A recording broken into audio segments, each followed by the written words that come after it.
Hello, I'm here.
All right, we'll get going with the call to order. Welcome to the Design Review Board meeting for today's date, August the 13th.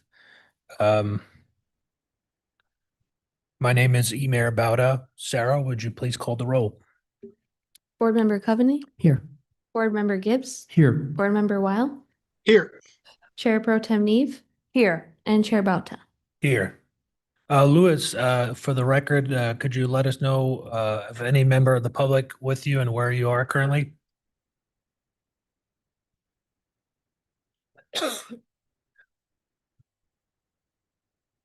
Louis, could you let us Oh, know your yeah. location? I'm here. I'm in Arizona.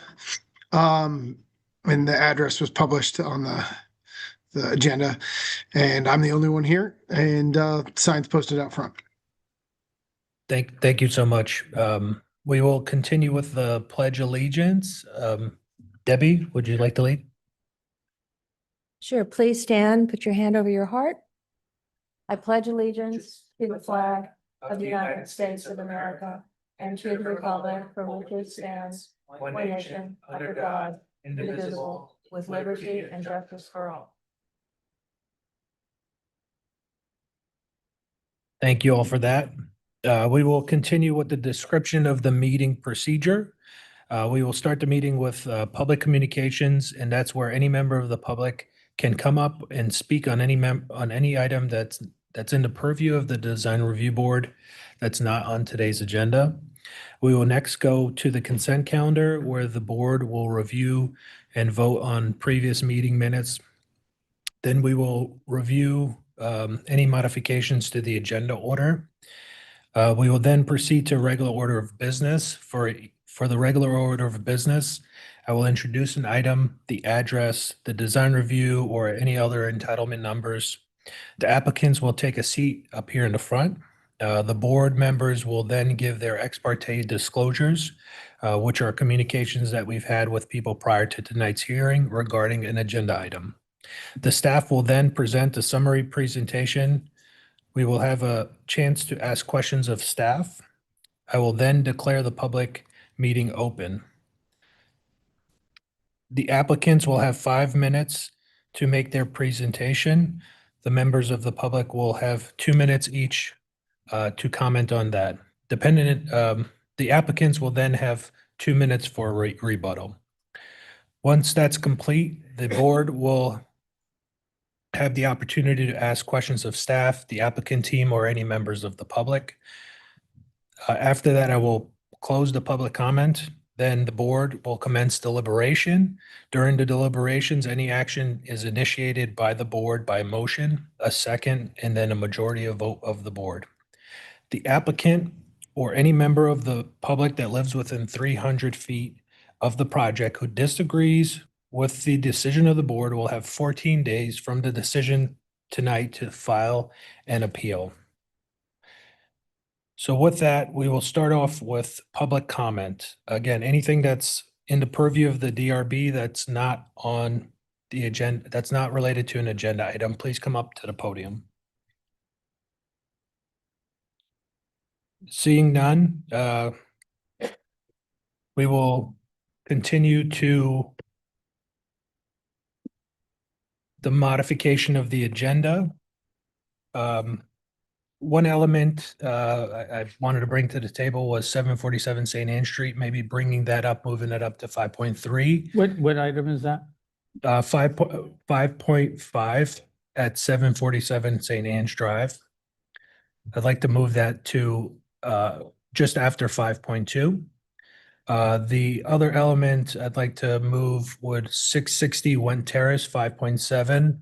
I would like to move that to behind the 747 element that we just pulled up. So those are the two agenda order items I would like to modify. Can I make another suggestion? There's Sure. an objector to 5.7. My thinking, and I know it kind of messes up, 5.8 and 5.9 could be quick matters, and I would suggest they be moved up ahead of the ones with objection. 5.3 going, 5.5 going after 5.3 is important because one of the parties is in the festival or in the pageant of the Masters.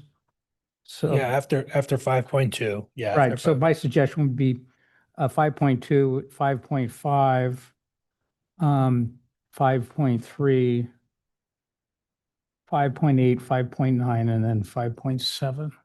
I know that's a little crazy, but I think I know, it just gives a little bit so the people at 5.7, 5.8, or should be 5.8 and 5.9 don't have to wait around. So it'd be 5.5, 5.3, 5.8, 5.9, 5.7. And then we go back So to, you're saying you wanted to move 5.8 and 5.9 up? yeah. Okay, so I why think don't, they're going to be very quick. yeah, so why don't we do this? Well, after 5.2, we will move the following 5.5, 5.7, 5.8, and 5.9 behind that. So. And then pick back up with 5.3. Yes. Okay, I'm good with that. Excellent. 5.2 goes to, just bear with us here. So 5.2. Yeah. No, what is, it'll be 5.5, 5.7, 5.8, 5.9, and then picking it up at 5.3. Okay, we'll move forward with that agenda order.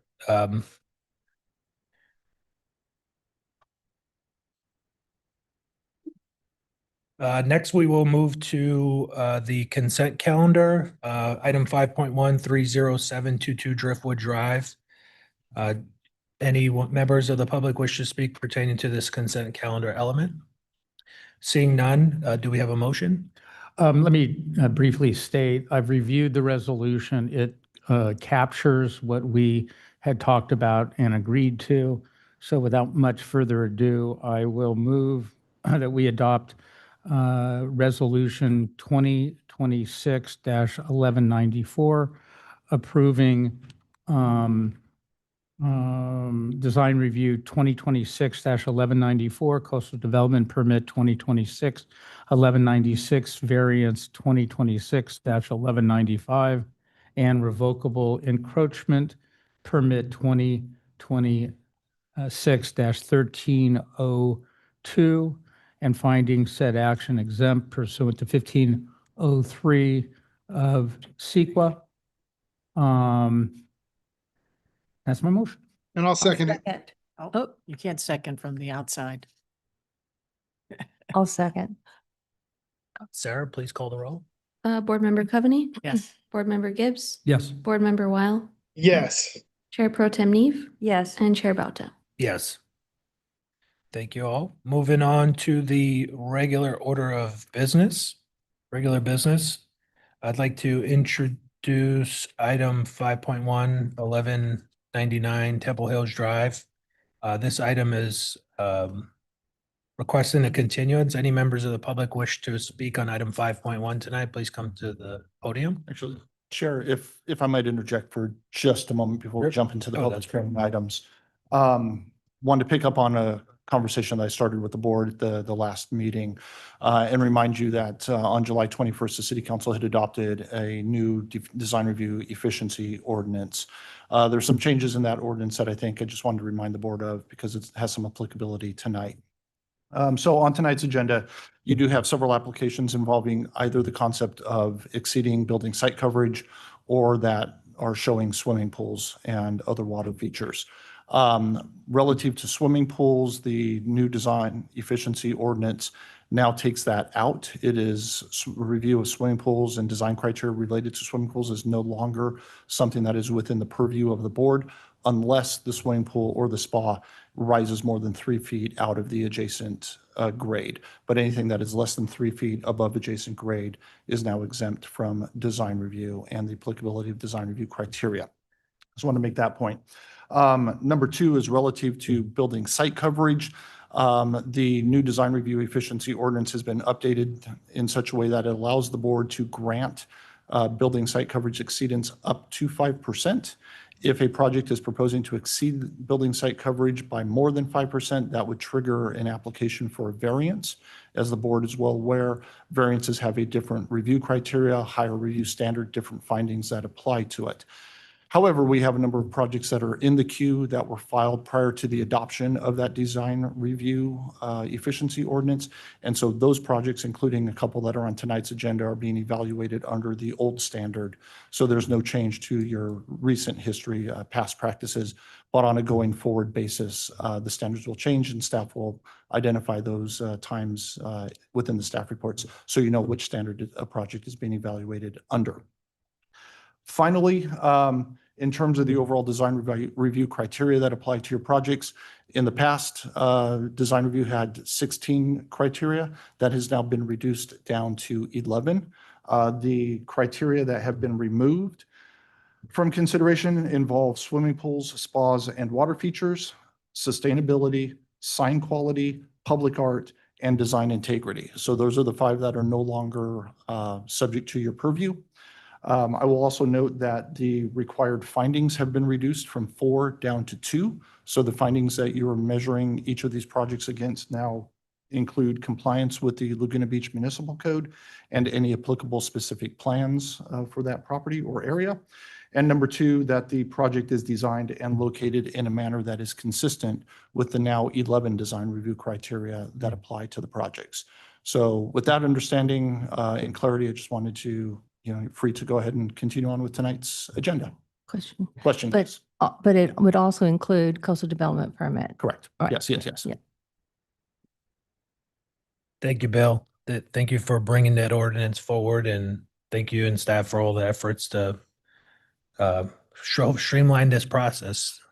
Definitely helpful to the town. So we will continue with the regular order of business. I'll reintroduce item 5.1 at 1199 Temple Hills Drive. This item is set for continuance to the public hearing at a certain date of October the 8th, 2026. Do any members of the public wish to speak on this item? Seeing none, do we have a motion? I'll move for the continuance.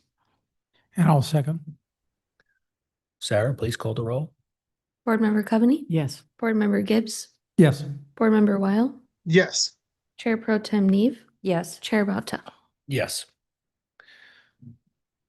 Thank you. We'll move on to item number 5.2, 22331 Eagle Rock Way. This item is also requesting a continuance for public hearing scheduled for September 10th, 2026. Do we have a motion? Yes, I would move for the continuance to September 26th, did you say? 10th. I'm sorry, 2026. September. Yep. And Chair, I apologize. I just want to make sure there's no one from the public that thank- wants Oh. to speak on it. Thank you, Patrick. We open to public hearing. Any members of the public wish to speak on item number 5.2? Seeing none? No worries. I'll speak up. We're on item number 5.2 regarding the site address at 2231 Eagle Rock Way. They are requesting a continuance of the public hearing to September 10th. Any members of the public wish to speak on this element? Seeing none, do we have a motion? Thanks, Debbie. I move the motion that this item be continued to September 10th. I'll second. Sarah, please call the roll. Board Member Coveney, Yes. Board Member Gibbs, Yes. Board Member Weil, Yes. Chair Pro Tem Neve, Yes. and Chair Bauta. Yes. Okay, now moving on to the next element, as we adjusted the agenda order number, we will continue with item number 5.5 at 747 St. Ange Drive. We could start with ex parte. Yes. Oops. Yes, I met with James Henry and also with a neighbor, Robert, at 749, and the neighbor Stephen and his wife at 729. I did the same, except at 729, I just met with Stephen. I did the same as Debbie. Met with James Henry at the site, met with Robert at his property, and then reviewed the correspondence from the other neighbor. I did the same as Debbie. We will now move to staff. Jessica, if you will, please present your summary and comments. Yes, good evening, Chair and members of the Design Review Board. This item before you is for a project located at 747 St. Anne's Drive. The property is located in the R1 residential low density zone. It is currently improved with a two level single family residence with an attached garage. The surrounding neighborhood consists of similar development, 1 and 2 level single family residence. And as you can see in the aerial view, the property faces towards Laguna Beach High School track. to discuss first the upper level floor plan. The proposed project will consist of a remodel, and it will include an upper level addition of 59 square feet, a new deck, a new trellis. Going to the lower level floor plan, there is a proposed new addition along with a new pool. As discussed earlier, for the Design Review Efficiency Ordinance, the swimming pool will no longer be reviewed as part of the Design Review Board today and is an exempt from DR. The elevation view before you shows the highlighted areas for the upper level addition, lower level addition, the deck, and the trellis. The applicant did provide some additional notes on the elevation view to see prior discussions he has had with his with the neighbors. Staff did receive one letter of correspondence from an adjacent neighbor. This concern was relating to some diminished ocean view due to the proposed deck and additions.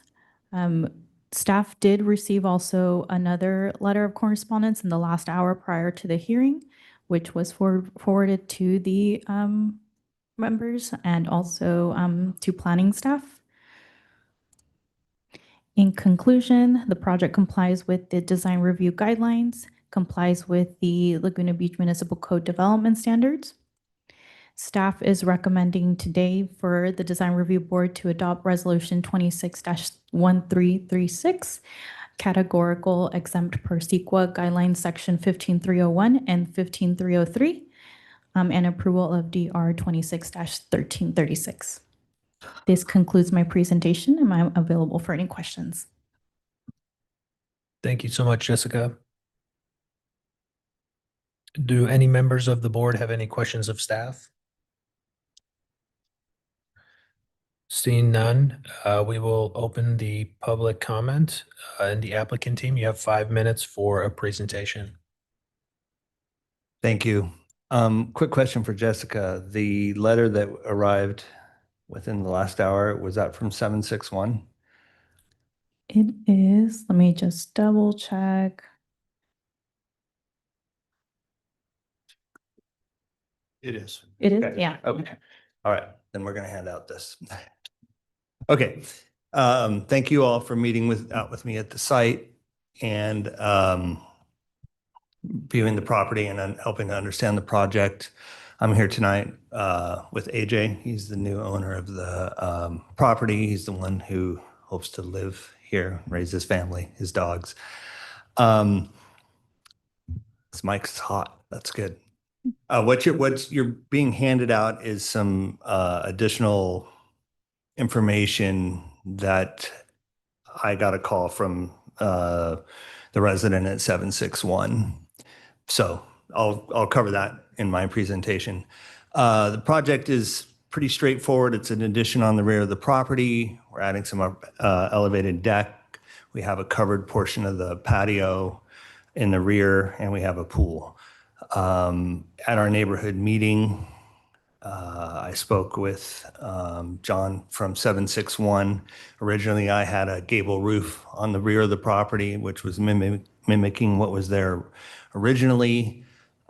He sent me a photo, which is the one that's further away that shows the stakes running all the way across. I modified that roof line to take it out of the majority of his ocean view. And then today he sent me that new photo, still in his ocean view. But I think it's worth the context of understanding what that is. We had discussions with the neighbors down below who had a view of the L up on the hill. And we had a gable roof over the back patio area, which we flattened to preserve their view of the L. And those are shown. Can you throw up the elevation view? In your packet, you'll see those where I dashed those out to show the modification that we made. I've met a couple times with Robert next door. And as you've been to the site, you can see the situation. We have a unique site in the way that end of the street works. everything coming down the upper part of St. Anne's typically spills down the hill into the ravine below. Most of those houses, which appear as really small single-story cottages, are actually two-story as they go down the hill, and you just don't see it from the street. And it's hard to ascertain if you're down on the back side of it because there's so much vegetation. But what I handed out to you was kind of a neighborhood context exhibit with square footages and what the neighboring properties have. Just to put this in context of what's in that neighborhood. The other interesting part about the way that works is AJ's lot is the flattest lot on St. Anne's. It's dead flat, running all the way to the backyard. Everything else slopes. And so he doesn't have the ability to add on in the rear without having view impacts that are different. The other interesting piece is as you go down to St. Anne's, the lots turn, and those are much larger homes that are dug in as the street drops away. So I'm gonna be available for questions. I've talked with you all. I think you guys understand the project, but if there's anything else you would like to know from me, I'm happy to answer for you. Yeah, Thank you, AJ, Jim. did you want to say anything? Yeah. Yeah, now's the time. Well, board, thank you for taking the time to review this at the meeting today. As James mentioned, my name is AJ. I'm 24 years old. My fiance and I purchased the home in 2023. And what really drew us to the home was the ability to grow in it. We're both two individuals who value family. And that's also what drew us to Laguna Beach, actually, as well, is the ability and the conveniency of being able to raise a beautiful family here. And this home is something that we feel we can grow in with our family, that we look to start in the near future. And so, yeah, again, thank you for your guys' considerations. Thank you, AJ. Thank you, James. We will continue with members of the public. If you're looking to speak on this item, please come up to the podium. You will have 2 minutes for comment. So please come on up. Well, thank you, board, and good evening, board members. My name is Robert Deutsch, and I'm speaking objection and request a vote of denial of this project at 747 St. Anne's. I'm the immediate neighbor to this project. It's good to meet our applicants here for the first time. In your packet, you have a written letter of objection, site visit authorization, prior communications with the applicant's architect, pictures detailing the multiple negative impacts of this proposed project will have on our property. We first learned about this project in February 2026 when the architect invited us to a community tour of the story poles. The project, as currently proposed, expands to blocking out the sun from our kitchen and back porch, blocking out our southwest ocean view, creates a direct line of sight view into our back bedroom, creates a direct overview of our yards, and purports to add up to 500 decibels of permitted sound from pool servicing equipment in a neighborhood where no pools are installed. This past Saturday, we had a chance to meet with the applicant's architect, which appeared to be in response to our objection letter. And it was really to determine what concessions that we would be open to. We had a great conversation, and we better understood how this project would enhance and directly benefit the applicant's property, all to our expense. Ocean views and privacy are important to us, and I might suggest they're important to many people in Laguna Beach. I grew up in Laguna Beach in this house, and I continue to work in Laguna Beach. In fact, shortly, and thank you for the agenda adjustment, I'm dressed in my stage blacks. I'm heading to the Pageant of the Masters for tonight's production. But as I ran my paper route as a kid, I loosely heard bantering about everyone had $1 million ocean view. So while both properties have direct western ocean views, the applicant's upper level has a direct southwest ocean view. Their property does block our residents from seeing that. However, this project removes our southwest ocean view from our decks and back lot. This violates, in my perspective, the spirit of view preservation and view equity. This is not a proper concession. Direct view into a bedroom should not be a concession. Who would want that? Thank you very much, buzzer. It is not a proper concession. Blocking out the sun from a kitchen and back porch to the new structure, who would want to cook in a cave? Not a proper concession. Adding 50 decibels of pool servicing equipment noise to the neighborhood, it's a beautiful and quiet area. Servicing equipment just 30 feet away, too much. Loss of privacy of our backyards, who would want that? Not a proper concession. Thank you, board members. I ask you to deny this. Thank you, Robert. Do any other members of the public wish to speak on this item? Please come up. Hello, my name's John Schneider. I'm at 761 St. Anne's. Thank you for taking into consideration the picture that I forwarded in the 11th hour. Thank you, James, for mentioning it. I don't even think you saw me here. Again, it's, difficult to challenge someone else who's trying to bring their family in and wants to grow it there. I also have 3 children, and in the second story where we had a nice view of the ocean and, some nice palm trees and so forth, we'll now see another roof, which just makes it, more challenging. We moved into the house for the views, and that's really the only view we have of the ocean from that second story. And this will not 100% block it, but will impact that view. So I would just, and I mentioned this early on in the project. They made a slight concession, but it really still didn't impact the blockage of the view. Thank you. Thank you, John. Any other members of the public wish to speak on this item? Please come up.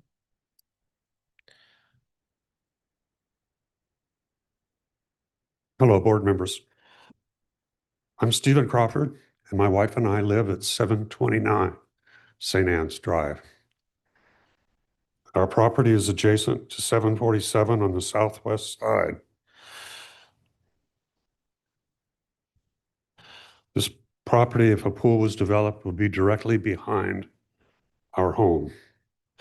I'd like to commend the homeowners, AJ and Mackenzie, for keeping with the original architecture of the house. With the original roof lines, I don't agree with all of the deck space. It seems like a lot for such a small historic cottage. However, our major concern is with the pool. Why is there no geo study before the project even begins? That's a question I have. We object and have concerns about having a pool so close to our cottage and guest house. Pools are noisy. Nighttime lighting could be a problem. Squeezing a pool into such a small area and a small slope doesn't seem feasible to us and is a disruption of our privacy and serenity of our neighborhood. Thank you. Thank you. Any other members, please come up. If there are any other members, please line up behind the podium. Good afternoon. I want to thank you for allowing us this time, and it's a pleasure to meet our new neighbors. My wife and I live at 727 St. Anne's, and we've been there since 1994. And my concern also is the pool. Like I say, thank you. My concern is a legitimate one, I think, and I have 2 concerns. And I would imagine you have considered and thoroughly vetted through the structural and engineering process for having a pool. My 2 concerns is the geological impact of carving out and excavating the land for the pool on a hillside, even though the backlot has been leveled with increasingly hotter years, lack of rain and drought conditions, the earth has a tendency to crack, which may in turn cause land settling and movement. Number 2, the eventuality of earthquakes, there is a possibility of land movement causing cracks in the pool. Excuse me, a small crack in in a pool going unnoticed but for a long period of time could cause extensive undermining erosion, which could be a problem for the neighbors below pool grade.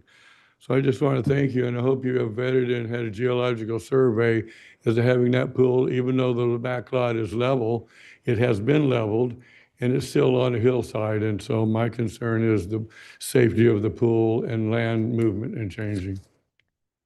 Thank you so much. Any other members wish to speak on this item?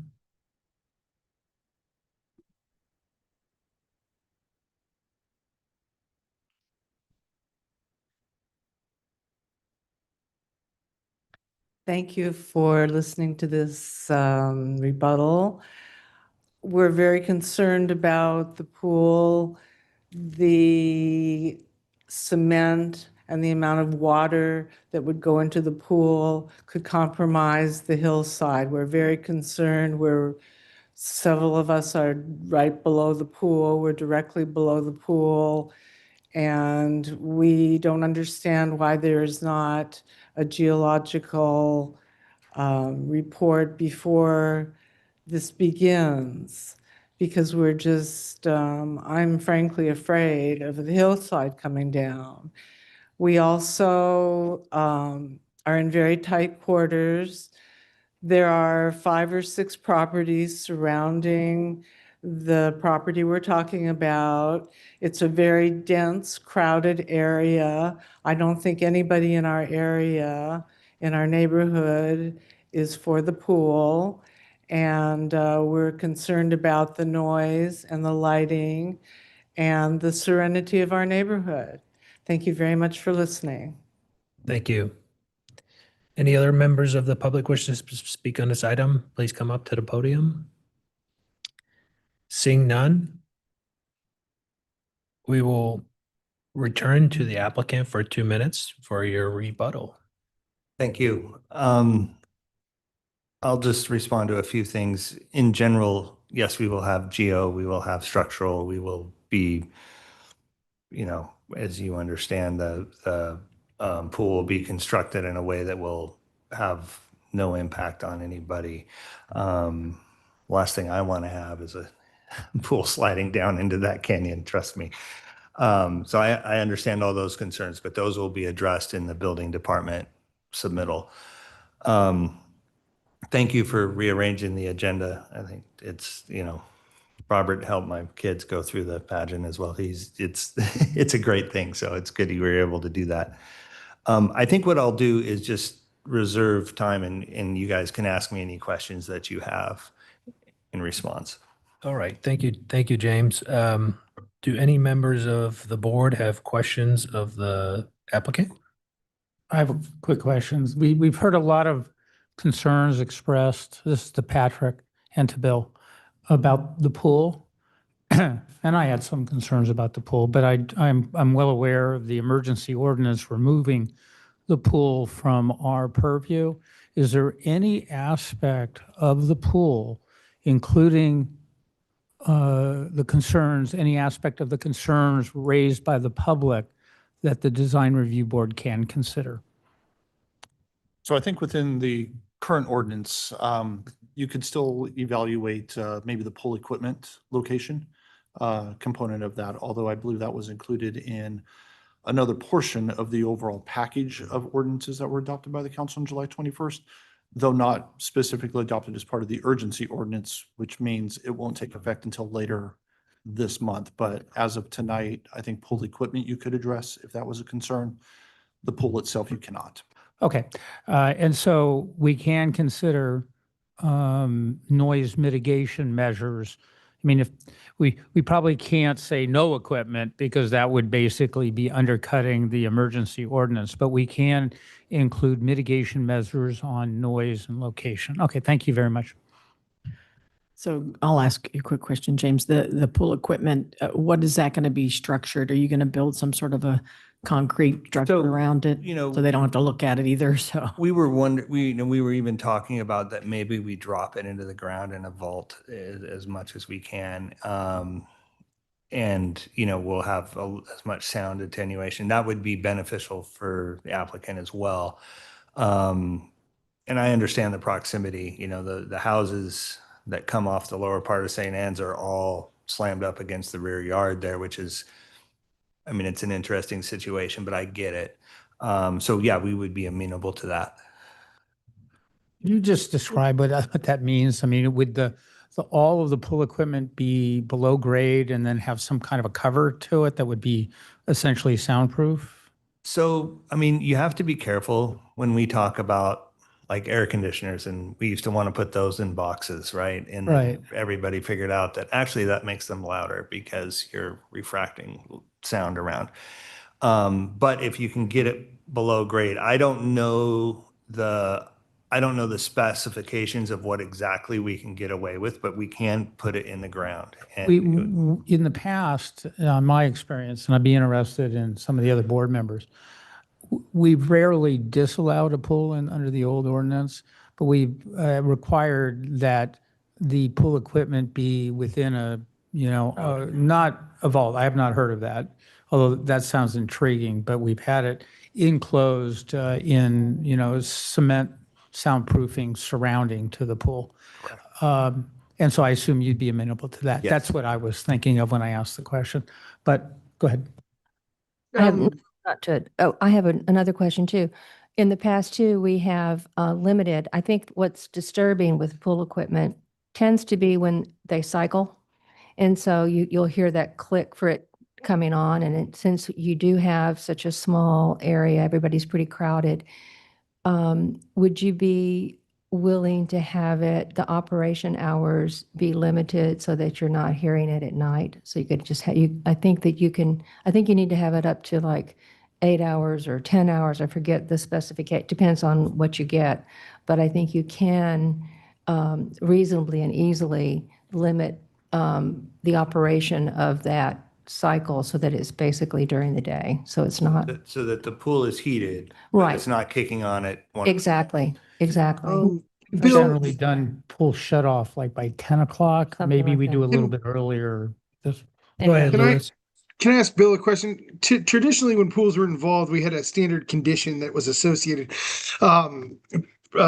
very similar to what Debbie was mentioning, that the pool shuts off at a certain time. Was that condition added to this? I'm not seeing it. It should not have been added to this resolution since it's not subject to review. But in the past, that condition did limit the pool equipment to be shut off at 9 p.m. Can we do that now with the locate, because it's dealing with pool equipment as distinguished from the pool? Would it go through under the, to that question, would it go through under the building department as a requirement? Would it be a note under the building department when they go to apply for the permitted pool? No, so I mean, if The the sound? I mean, so the sound would be. Yeah. The timing aspect probably would not. The building department does not concern themselves with, Okay. they're not going to say, Can we hey. impose that as a condition? And so I just want to, and so as I understand it, the functioning of the pool equipment, I don't believe that you guys can impose a condition that the property owner can't be in his or her pool after 9 o'clock. And so I guess I may want to touch base with the applicant. If the idea is to stop the loud noise, which I believe that's what the DRB is saying, does that then render the pool lights in the pool useless, or I want to look? No, it's just the heating equipment. Oh, just the heating equipment. Then yeah, that would be fine. Okay, yeah, we're not make it would be, they can have the heating equipment on through, we can talk about it, we're not in deliberations yet, we're still questioning, Right. but a certain time range. Mhm. Well, Yeah. and we can also, since we can't really opine on it, we could certainly, the applicant can certainly offer it. Well, it's sounding like we can do it, so Okay. I think it's beyond hypothetical. We can do location All right. Any other questions of the and applicant? timing. Yep. No? Louis, any questions of the applicant? No. All right, we will close the public comment and we will enter into discussions and deliberations. MJ? Yeah, Will I'll be you happy begin? to start. Thank you for that presentation. Thank you, Jessica, for your insights. I usually like to start with the lead that I can approve this project tonight, so it puts everybody sort of in a headspace to hear what I have to say. And here's why I can approve it tonight. And with some conditions. The view equity's been achieved. The upper level impact is very minimal. I looked at the photograph that was sent earlier today. I also looked when I was in the backyard at the area and didn't see any substantial impact that would take a large enough portion of the view equity. As Tom always points out, it's view equity, not preservation. So this is a very minimal impact. The lower level creates no impact at all. Especially since it's almost in line with the existing house fence line, and there's very little when you're sitting on the side porch. I didn't go in their home, but when you're sitting on the side porch, no impact there. So view equity's been achieved for the neighbor uphill. Privacy, no privacy impact for the addition upstairs. Everything else kind of remains the same. The little addition doesn't create any privacy impact. And down below on the first floor addition, no privacy impact there either. Again, there's a wall of fencing and landscaping that's keeping you from seeing into that area. The biggest privacy impact is your upper deck, and that's for a couple of different reasons. That's going to have to be reduced for my complete approval. So that's why I want to hear what my other board members have to say. One of my things about outdoor decks like that, especially when they're perched above other homes, is it really becomes a whole nother living space. And when you get all the GAC and the umbrellas and the tables and everything out there, it literally becomes another meeting space, especially with our climate. So I think that's going to have to be, the existing deck size seems adequate. I don't know what that is in comparison to your 356 square foot deck that you presently have, but I think you need to come in on that, and we can possibly get a number that we can all agree on tonight if they're ready to approve you as well.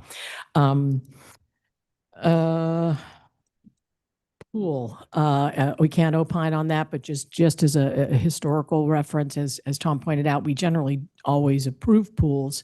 Noise portion of that is generally only related to machinery. So in this case, I would like there to be a condition of approval as well related to placement and how that's enclosed as best to limit the amount of machinery noise. And I'd like to leave that to Jessica and the city to work on that with James and AJ on how to solve that for the neighborhood and to avoid as much noise from that as possible. That's really all I have. And once I hear from my other board members, I might have some feedback on that. Okay, I'll be happy to go. I also can approve your project.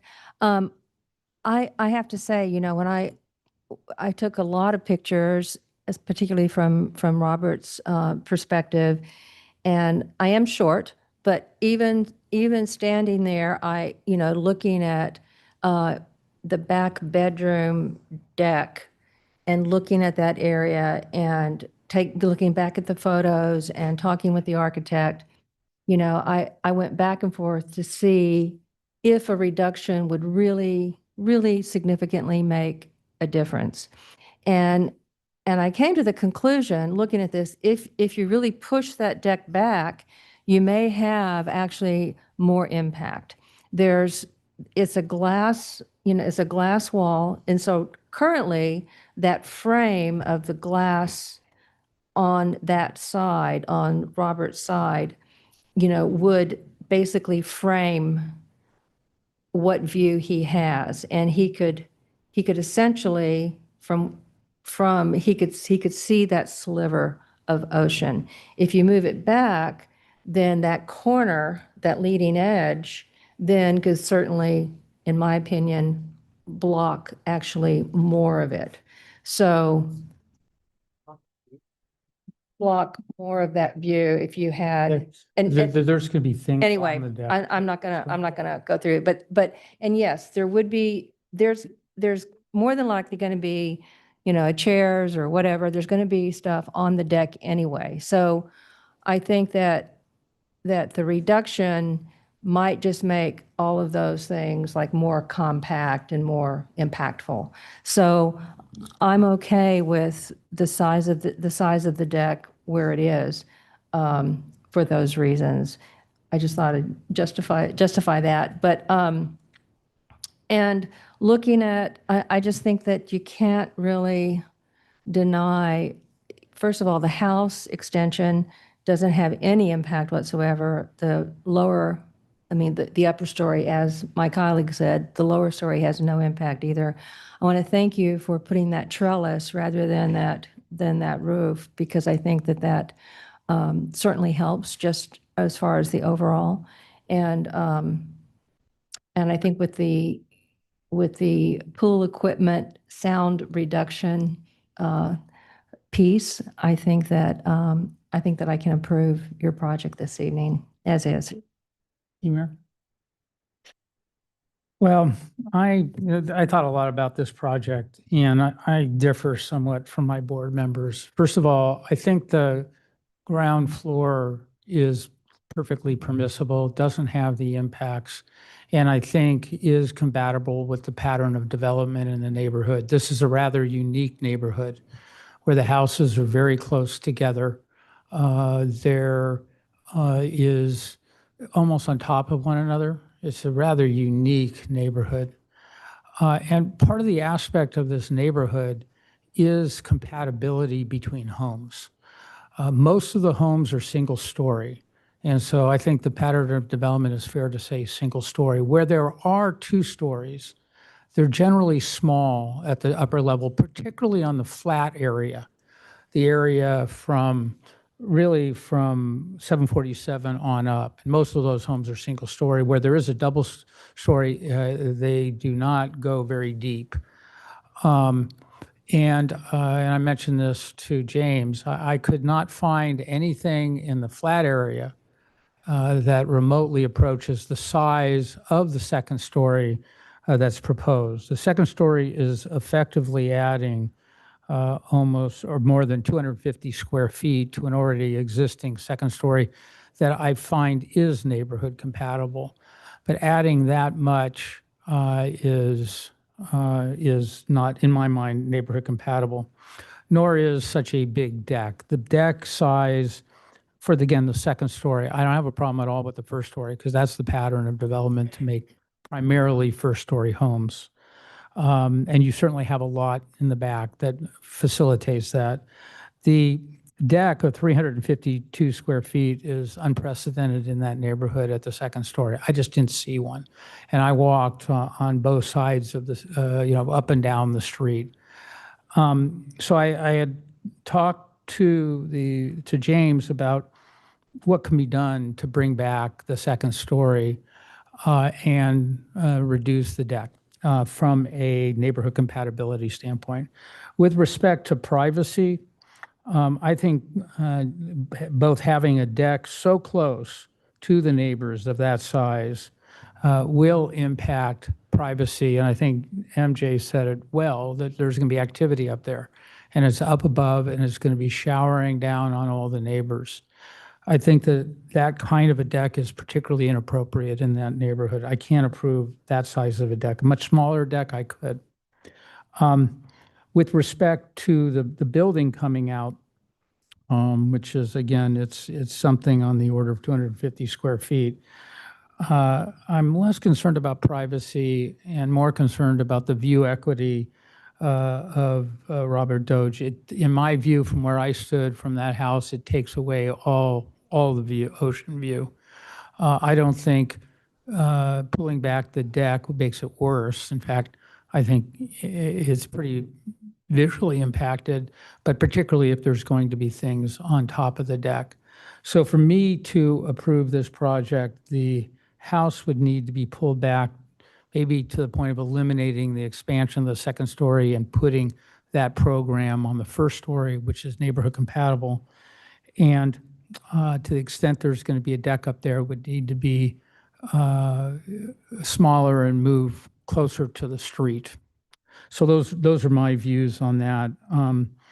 I think we should, with respect to the pool, require that soundproofing means, whether it's the vault or an enclosed, a solid enclosure with limitations on time for running of the heater. Given the close proximity, I'd probably like to see it being cut off at 8:00 p.m. Those are my comments. Thank you, Tom. Louis? Yeah. Where do I begin? This one's obviously it's a challenging one. Anytime we've got houses in close proximity to each other and there's modifications, there are impacts, and it's the board's decision to decide the reasonability of those as it relates to the design review criteria. For some, you've heard tonight that there have been abbreviations to the design review criteria and changes that our council leaders have adopted to more streamlined to meet the state adopted codes and regulations. And having served on the board for almost 8 years now, the dynamic of the conversation's changed quite a bit. Especially when you look at the buildable envelope of a site. I think with what James Henry and the applicants are putting forward is a very modest modification to a house that needs a refreshing. The upper story level is very, very, very small. It helps balance out the square footage of the livable, usable space of the house. I also find that expansion on that second level is still well beyond well pulled back from the current pattern of development that goes up St. Anne's Street. So I appreciate that the second floor addition was somewhat limited in scale from the applicant because their availability would be much greater, and they would have other tools that if they wanted to fill the space without coming to the design review board, those tools are available to this applicant. So in today's design review, we kind of have to balance what's a really good, reasonable project versus what could be the worst case scenario by using some of the state laws. And so I applaud the applicant for coming forward with what they need and trying to be mindful for the impacts. So view equity, I think it's balanced. I think as other homes up and down the street evolve and seek improvements in the future, the way this house is designed, it will afford them the availability for views in the future and in today's. For Robert, up one uphill, the grade shift is a little smaller than, say, the rest of St. Anne's. And I totally sympathize that there's a view across the middle of this parcel's lot, and that's a hard view to protect. A lot of our view equity claims go towards looking through side yards and down angles and down the streets. But there is no mention of really diagonally across the center of someone's lot and the main function of their buildable space. So that's why I find this to be a reasonable development for a second lower level addition.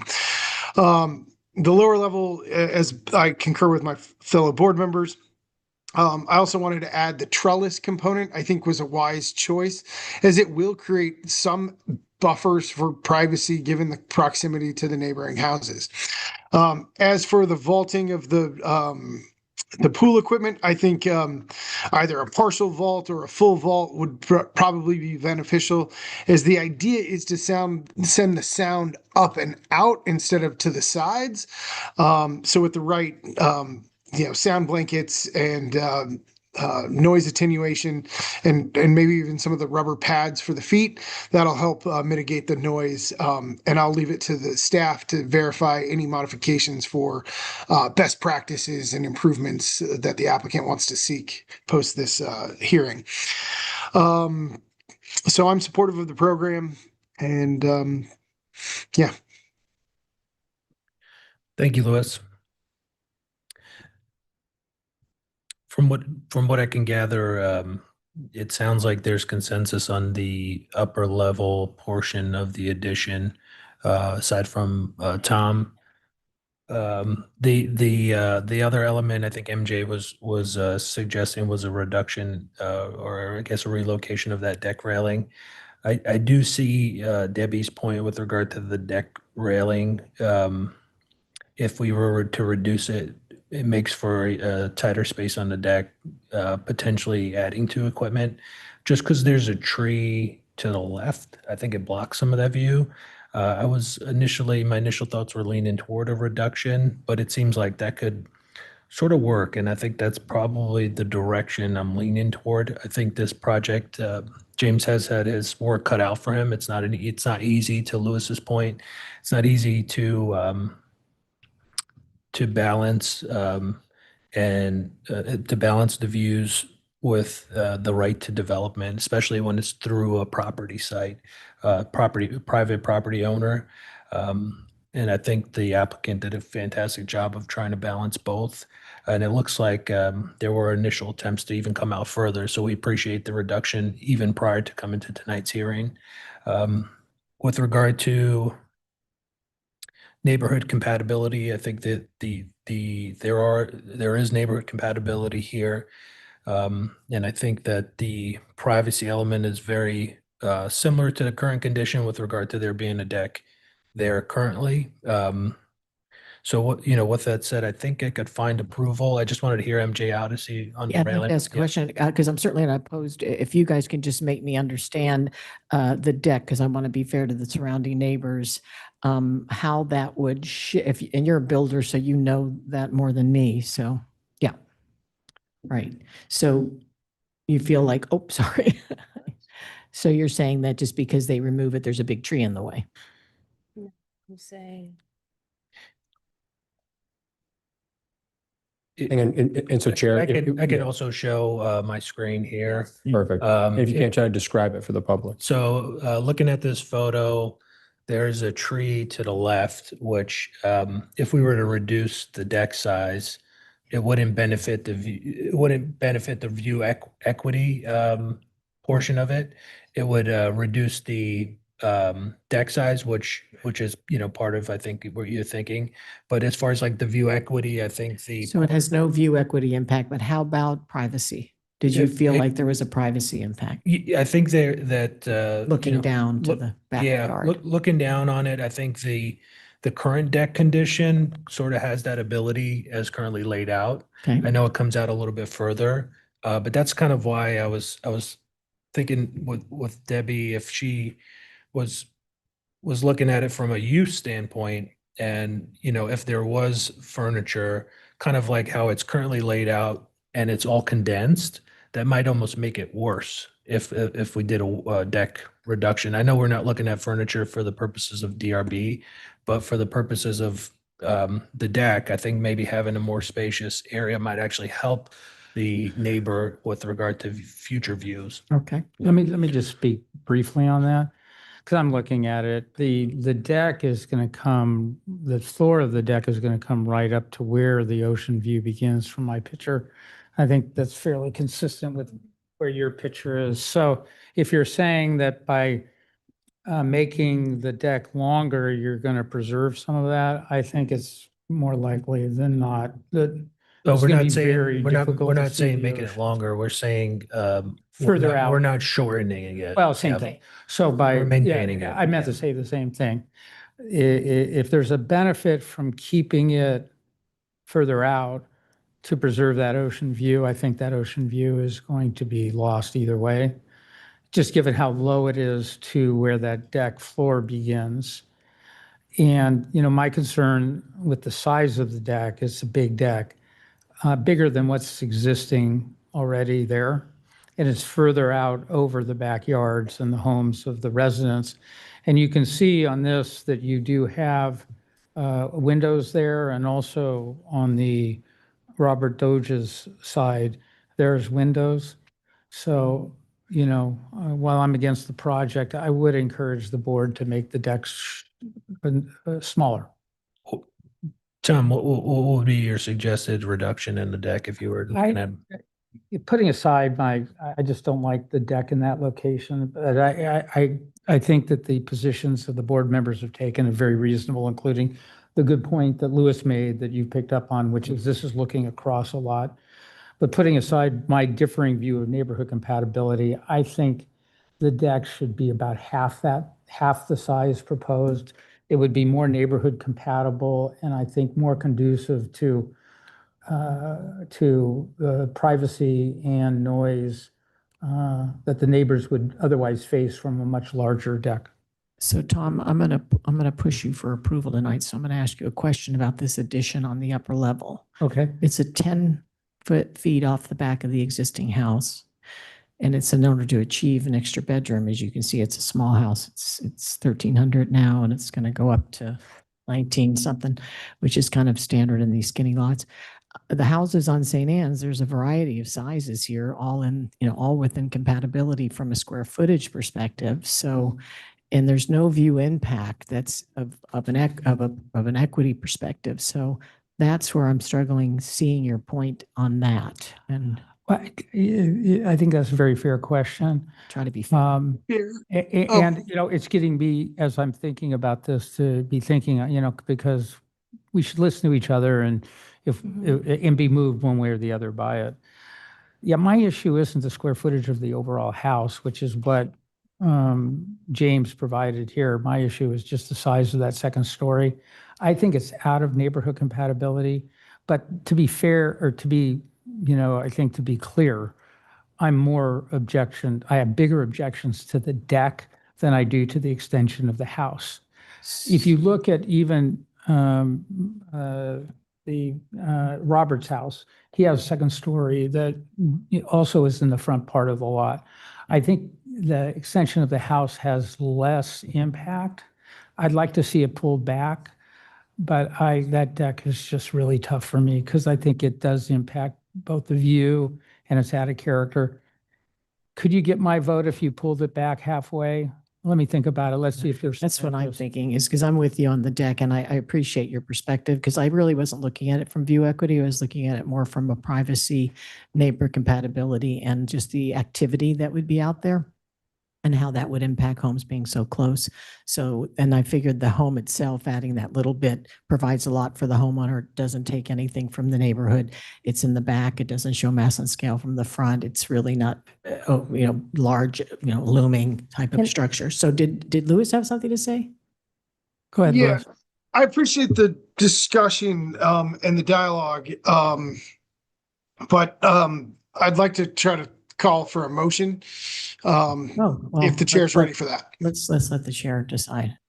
I have one. Okay, Louis, I'm gonna, I have to talk. So those words just keep coming out. We all can talk before a motion. But I just, because I'd like to just make an obvious note. I mean, this addition, the upper level addition, is only 255 square feet. I mean, it's a tiny impact, I believe. And I think that from the privacy, the light blocking the shadow, the whole thing, I think that the current upper level, I don't think that it increases it to a great extent at all. And then when you move back, again, I'll make the final plea for the deck. I think if there's a bedroom up there and there's a little family room up there, or TV room or whatever. I think most of the activity is frankly going to be by the pool and on the patio below. And with your growing family, you're not going to want kids climbing on the railings upstairs. But anyway, so I still think if you pull it back even halfway, you have the tree that's not your tree, it's the neighbor's tree.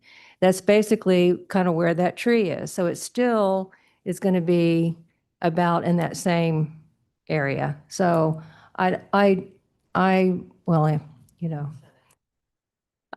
said it. Okay, now I'll shut up, Louis. And I think, I appreciate the dialogue. And, I also had to note that, even looking across through the stakes, the view is impacted already by the netting from the baseball stadium and the scoreboard are parts of that. And I get people want to hold on to those pieces. There is some motion in there. But I'm still going to go back to that. It's a view diagonal across the middle of the lot, right through the heart of the buildable envelope. And that's my justification. Yeah, So not view wasn't the issue. The view was my issue. It wasn't MJ's. Sorry if I said that wrong, but I'll move item number 5.5 at project location 747 St. Anne's Drive, that the board adopts resolution 2026-1336, approving design review 2026-1336 for the and finding said action exempt pursuant to sequence section 15301 and 15303, and that the condition to be added is that the applicant work with staff on further mitigation of the pool equipment, either vaulting or more sound attenuation, and maybe some landscaping if necessary. But I'll leave it to staff for the over-the-counter type approval for those modifications. You're not going to have any time restriction in your motion? Oh, Liz? and yes, you're right. And the time restriction, the pool pump should be limited from 9 p.m. to 9 a.m. in the morning in an off position, as 12 hours should be more than enough time to run that filter for the pool. I'll second that. Sarah, please call the roll. Board Member Coveney, Yes. Board Member Gibbs, No. Board Member Weil, Yes. Chair Pro Tem Neve, Yes. Chair Bauta. Yes. Congratulations. Thank you. Moving on to the next order of business, we have item number 5.7. 5.7, located at 660 Wind Terrace. Applicant, please come on up. We will start with ex parte disclosures. Yes, I met with the owner and with architect Scott Schaefer at the site. Chair, I met with Scott Schaefer at the site. MJ? I did the same. I visited the site and spoke with Scott Schaefer. Spoke with Scott Schaefer and visited the site. All right. Heather? Oh, and Chair, I'll call for an expedited hearing on this one. Yes, I second that. I second that as well. Heather, if you would, please present your summary presentation.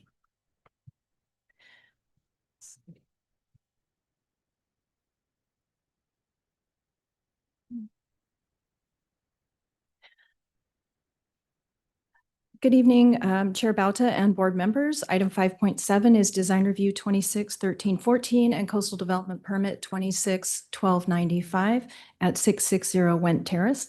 The applicant is requesting to construct a detached ADU with an elevated deck, grading, retaining walls, and a request to exceed the building site coverage in the R1 zone.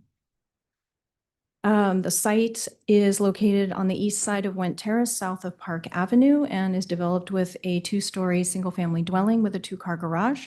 The site slopes upward from the street to the rear with an average slope of 36.4%, and the rear yard contains retaining walls, a stairway, and an elevated deck that creates a usable outdoor living area. The rear portion of the site is also mapped in the seismic landslide hazard zone. Okay. The project, again, it proposes to demolish the existing rear yard deck shown in the blue crosshatch and construct a 405 square foot detached ADU with a 78 square foot elevated deck. 22 cubic yards of cut and fill are required outside the grading footprint, and this will accommodate construction of required retaining walls and access stairways necessary for fire department access around the proposed structure. New fencing is proposed along the side and rear property lines. And again, the applicant is requesting to exceed the maximum permitted building site coverage. A coastal development permit is required for construction of the detached ADU. However, the ADU is not subject to discretionary design review. Pursuant to the municipal code, the maximum area of the lot coverage on this property is 35.3%. The proposed ADU will increase the building site coverage to 41.74, which would be over by 193 square feet. Staff believes that the Design Review Board can make the required findings to grant building site coverage, exceeding the building site coverage. This slide shows the elevations of the ADU. Again, the elevated deck and the retaining walls grading are the only features that are subject to design review for the ADU.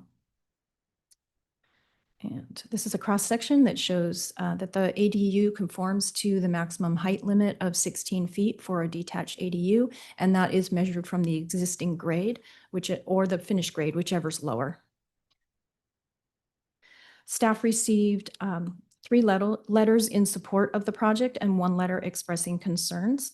The concerns are listed here. I can go through a response to each of those if you wish, or if you would like to just keep it expedited, just let me know. And Yeah, you keep it expedited. Thank you, Heather. The elevated deck grading and retaining walls comply with the design review guidelines, and with the exception of the building site coverage, the whole project complies with the applicable development standards. Staff believes the finding can be made for excess building site coverage, and the project complies with the coastal development permit findings. Therefore, staff recommends the board approve design review 261314, CDP 261295, and finding the project categorically exempt pursuant to section 15301. We're available if you have any questions. Thank you, Heather. I've got one question on the letter you were suggesting. Is that the current one in the record? Yes, that's the, it's in the attachment, I believe it's attachment 4. From Okay, the neighbor super. to the rear. Thank you for that. Any other questions of the staff? Seeing none, we will open the public comment. The applicant team, you have 5 minutes for a presentation if you wish to use it. Good evening, board. Scott Schaefer. This is Christine, representing our clients, Matt and Wendy Glass, on their ADU at 660 Wen Terrace. Heather did a great job on the staff report and presentation. We've got a couple of exhibits that we emailed over to the board members and discussed with you when we met. Happy to go over those as well, or we can provide an expedited presentation and go straight to questions if you wish. Yeah, that sounds great, Scott. Yeah. So we will open this hearing to members of the public. If you wish to speak on this item, please come up to the podium. You will have 2 minutes. Hello, I'm Tom Ribrich. Good evening, council members. I live directly above the property on 591 Temple Hills Drive, and we're the ones that sent a letter in with our concerns, which hopefully many of you have already read. I'll just go through the key items one more time. So, of course, we're requesting to deny the exemptions that include the lot to size ratio, like a building site coverage that's beyond the maximum allowed limit, an elevated entertainment deck, and retaining walls that exceed 5 feet in height.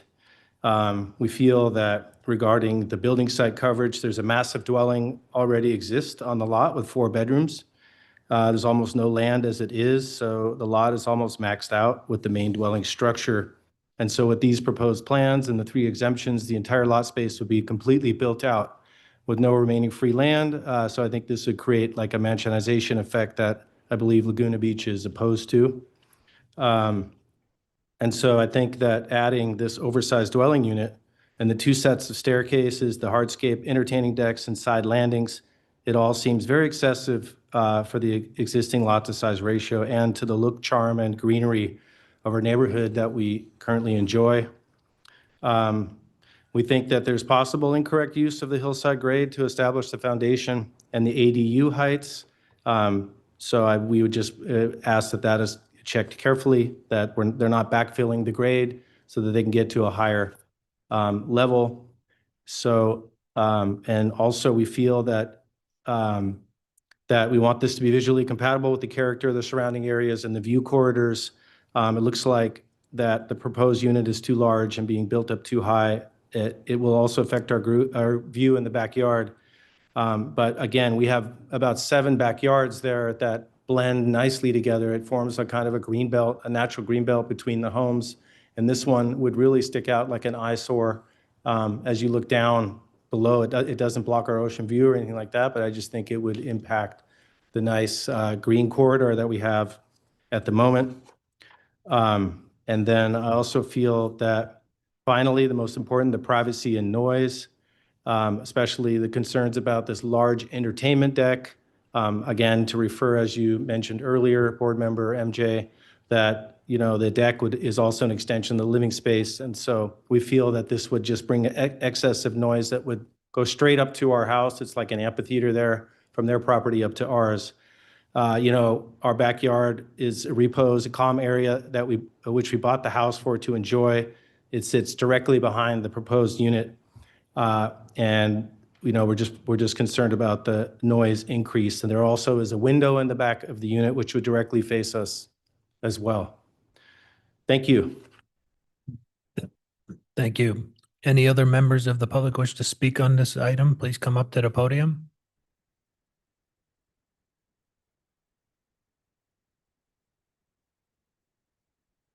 Hi, my name is Jill Cooper. I live right next door to 660, and I would like it to be approved. I think it's a great addition to the neighborhood. There already is a big deck out there. In fact, the deck is bigger now than it would be with the ADU on it. So I don't think it impacts anything. There's already great big avocado trees right behind, so the house right behind already has a view of the avocado trees, and the roof of the ADU is below the top of the tree line. So I don't object to it at all. I think it's great. Thank you. Thank you. Come on up.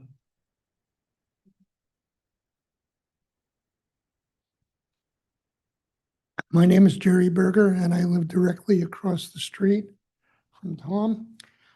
What I am objecting to is if you guys approve all of these variances for the ADU, you're setting a precedent that's going to get. There's no variance for request tonight. But anyway, please continue. Yeah. Maybe I'm missing something, but aren't they requesting variances on? It's a semantic thing. He's talking about excess building site coverage, so.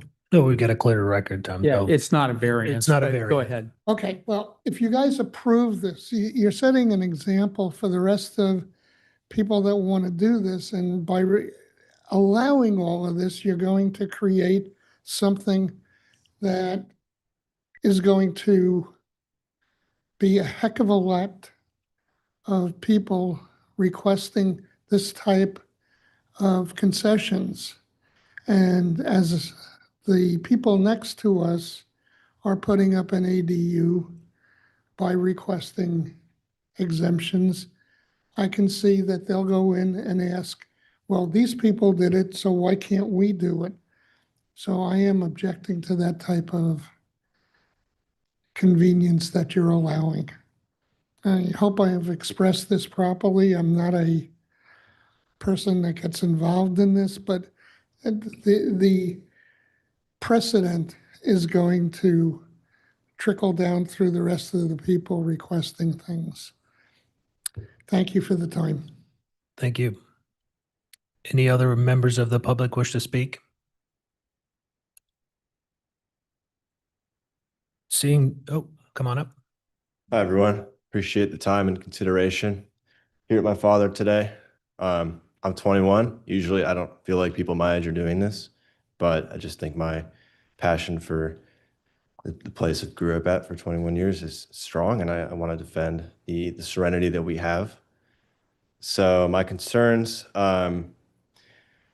we have two of our major bedrooms facing the ocean and facing the direction of this new ADU, and as well as our balcony and our kitchen, and the office. So we have a lot of noise coming in from those windows. We hear the football games, we hear the coaches cheering or yelling at encouraging their people to do good work. And so we even hear the class bells. So it's from the high school. So any noise at all is going to be echoing. It's going to be, in my opinion, a disturbance to the peace.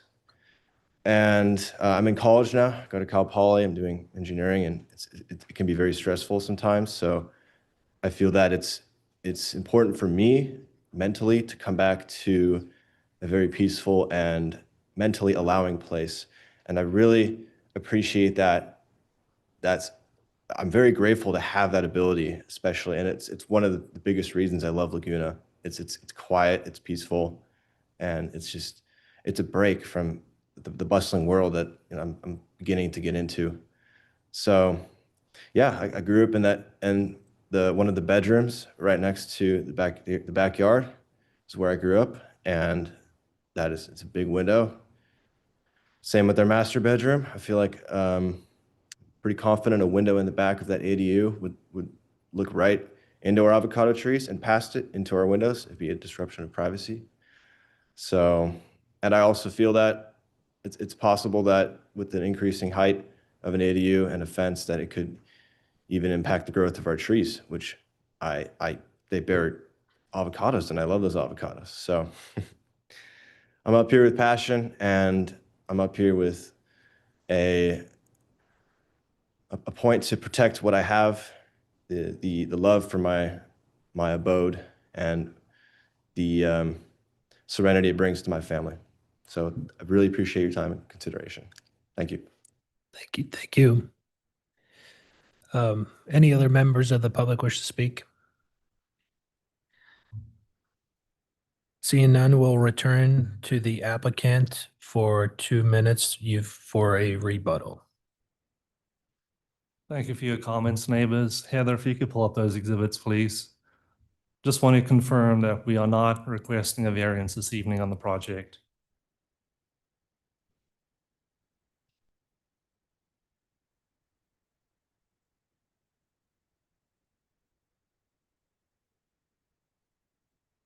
So the first exhibit shows the outline of the new ADU in gray relative to the dash blue outline of the existing deck. This is an ADU that is replacing the existing deck. It's pulling back away from the rear property line about 2 feet 11 inches from the edge of the existing deck.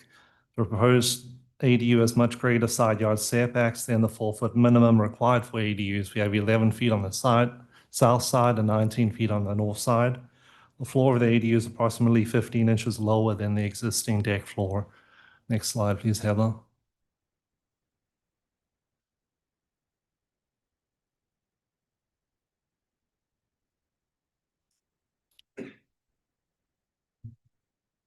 As Heather outlined in the presentation of the project, we're well below the 16-foot height limit. The area shown shaded in green shows the 16-foot maximum ADU height that we could be achieving, but we're not. We could have gone with a monopitch roof that would have increased the height.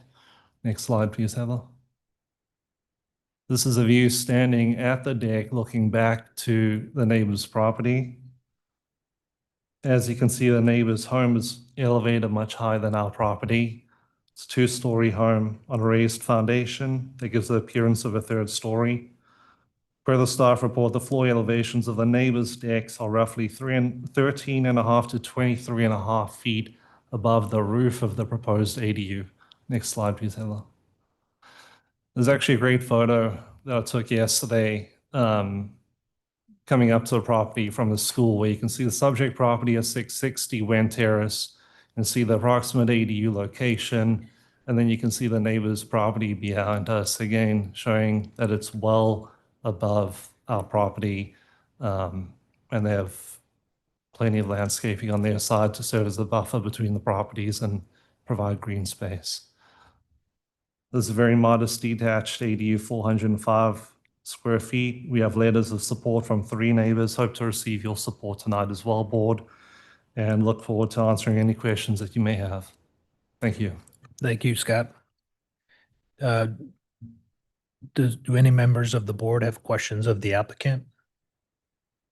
MJ? No questions?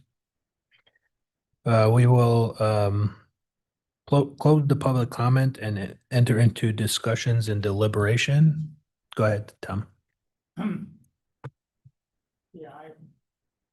One of the issues I have with the ADUs is to do the CDP. We like to have story polled for that.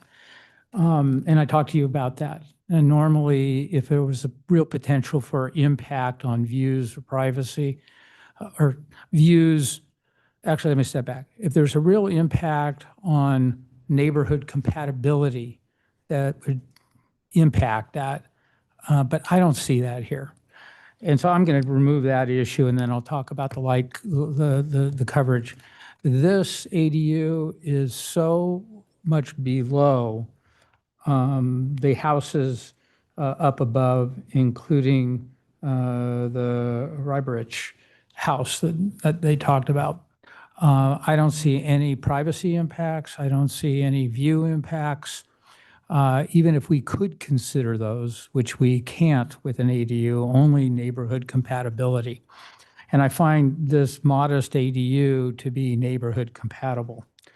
To meet the CDP. So I think I can make all the findings for the coastal development permit.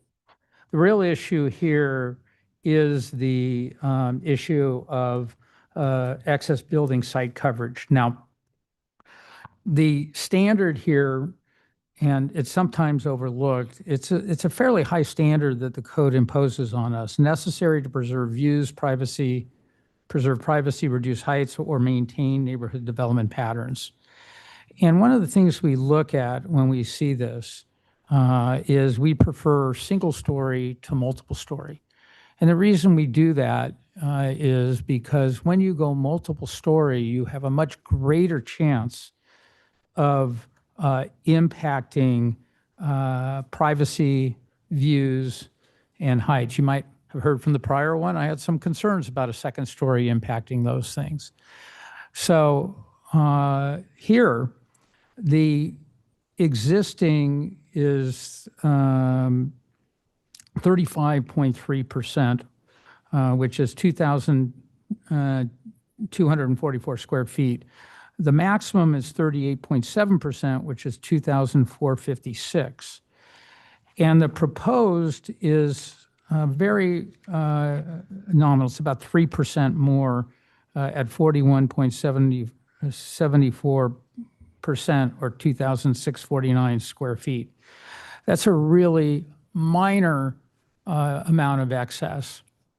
And it sufficiently shows that the excess between the existing and the max is such that a two-story could be done, which would have much greater impacts on views, privacy, neighborhood compatibility. So in this case, I find that the nominal or the modest, it's more than nominal, but the modest increase in building site coverage beyond the max, which is approximately 3%, meets the necessary criteria as being necessary to preserve views, preserve privacy, reduce heights, and to maintain neighborhood development patterns. I'll also note, again, that we very frequently give minor increases in building site coverage where the applicant chooses a first story versus increasing the amount of the second story to stay within the building site.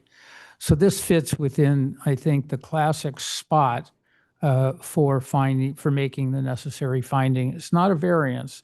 It's a required approval by the design review board, which I can approve tonight. With that said, I can approve the project as proposed. Oh, good and go. Okay, and you stole my thunder. No, no, not at all. I was going to say, well, first of all, I'd like to say you should be very proud of your son to speak publicly like this. And being an engineer, you know, Cal Poly's fabulous, and you'll have a great fun life being an engineer. And of course the engineer comes out, the difference is 193 square feet. But we can't opine on the ADU itself, only on the site coverage. And I think that you did describe it very well when you looked at, you know, as my colleague said, the only time that we can have the latitude is to preserve views, preserve privacy, reduce heights, or maintain neighborhood development patterns. So it's a very, narrow window. And I think you did a really good job, Scott, in really hitting it out of the park, since you're so close to that baseball field, hitting it out of the park as far as demonstrating how, if you chose to place your ADU elsewhere, it could certainly have a much greater impact on height and potentially privacy. So, so I won't repeat a lot of what my colleague said, but I can approve your project tonight based on that. Yeah, and I can go real quick. I concur with my colleagues. Everything's always lots specific too. I saw the neighbor leave, but as far as setting precedent, we really look at setting precedent here because the concerns are like, well, they did it. But we always look at everything a lot specifically and how things fit within that lot and within the neighborhood. You've tucked this in here, and as my colleagues have pointed out here, you could have gone taller and narrower so you wouldn't have the lot coverage quite the same and been there and in there, and there's nothing we could do about it. So it's a minimal increase. It's tucked in well. You already have a footprint there that's been activated. So I can support the project. And I also would like to comment on the young man that spoke. Try participating in local government if you'd like to, as you're doing your studies. Louis? Keep it short. I don't have anything else to add. I concur wholeheartedly with the three board members that already spoke. I think it, even though it does exceed lot coverage, I think it's a relatively reasonable development given the pattern of development within the neighborhood. And so I'm supportive of the project. I too agree with my fellow board members. I think the findings could be met with this project, being the minor scale of an ADU of 405 square feet. I think that I'd like to make a motion to adopt the resolution 2026-1314, approving design review 2026-1314, and coastal development permit 2026-1295 for the property located at 660 One Terrace, and find said action categorically exempt pursuant to CEQA guidelines section 15303. I'll second. Sarah, please call the roll. Board Member Coveney? Yes. Board Member Gibbs? Yes. Board Member Weil? Yes. Chair Pro Tem Neve? Yes. Chair Bauta? Yes. Congratulations. Thank you, board. Chair, will you remind me of the remaining order? The next item is 5.8, followed by 5.9, and then we'll circle back to 5.3, 5.4, and 5.10. No, Or sorry, 5.10. 5. No, we've done 5.7. So we'll circle back and do 5.3, 5.4, and be And that's done. it. Yeah, that's right. No, we have 5.6. Nori Don't as we have well. 5.6 too? So Yeah. just keep rolling with that, or 5.6. Yeah, I'll repeat the order. So the order of events, the next item on the agenda is item 5.8, followed by 5.9, followed by 5.3, followed by 5.4, followed by 5.6. So moving on to item 5.8, is Warren in attendance? Come on up. Can we do expedited on this one? No. 5.8. 5.8, 146 Crescent Bay Drive.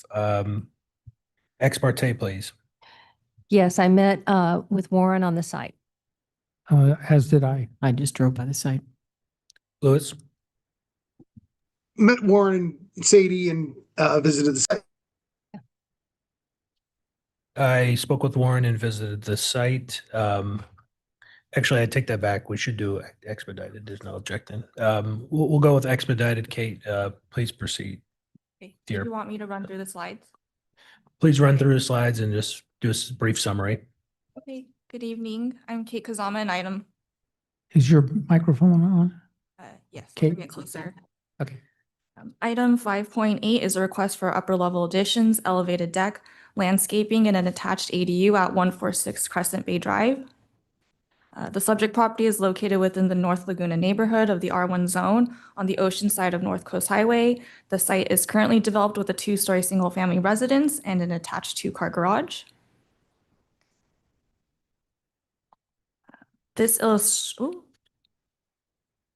Sorry.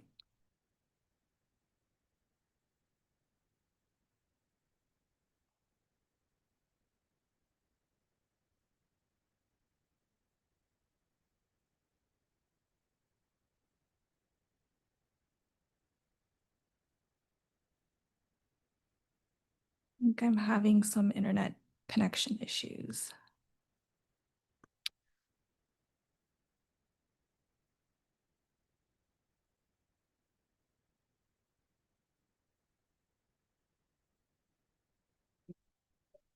Oh. Sorry, thank you. This is the site plan.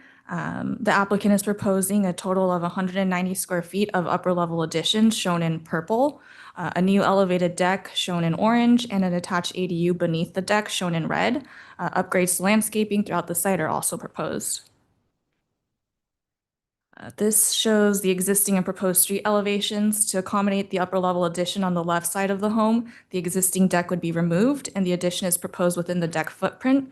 The flat roof over this area would also be reconstructed to connect with the existing gable roof behind it and also extended 6 feet towards the front property line. The upper level addition on the right side of the structure is proposed within the existing overhanging roof line. The proposed ADU and deck are oriented towards the street and would maintain a 17-foot separation from the neighboring structure. The proposed project complies with the applicable design review guidelines and development standards. Overall, staff finds the project to be compatible with the neighborhood and would not adversely impact view equity and privacy.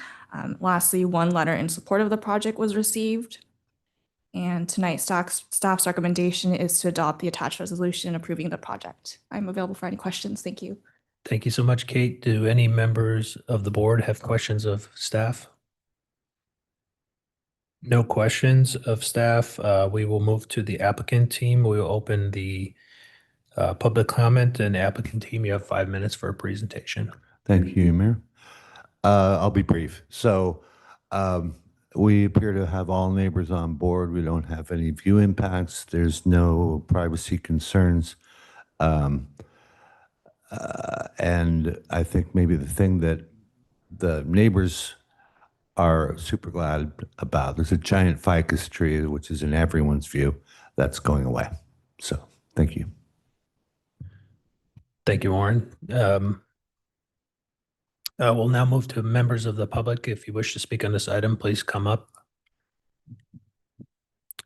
Seeing none, we will return to the applicant for a rebuttal if you wish to add anything. Nothing more, thank you. Nothing more. Do any members of the board have questions of the applicant? I've got one question pertaining to the siding material, Warren, on the sides of the home. It looks like currently as on the home as it's currently sits, there's siding on both sides, and it looks like, are you proposing stucco on the sides and siding in the front and the back? Yes. Okay. Yeah, if we could pull up I think that one right there, and compare it to the existing, I think that's important with regard to this plan.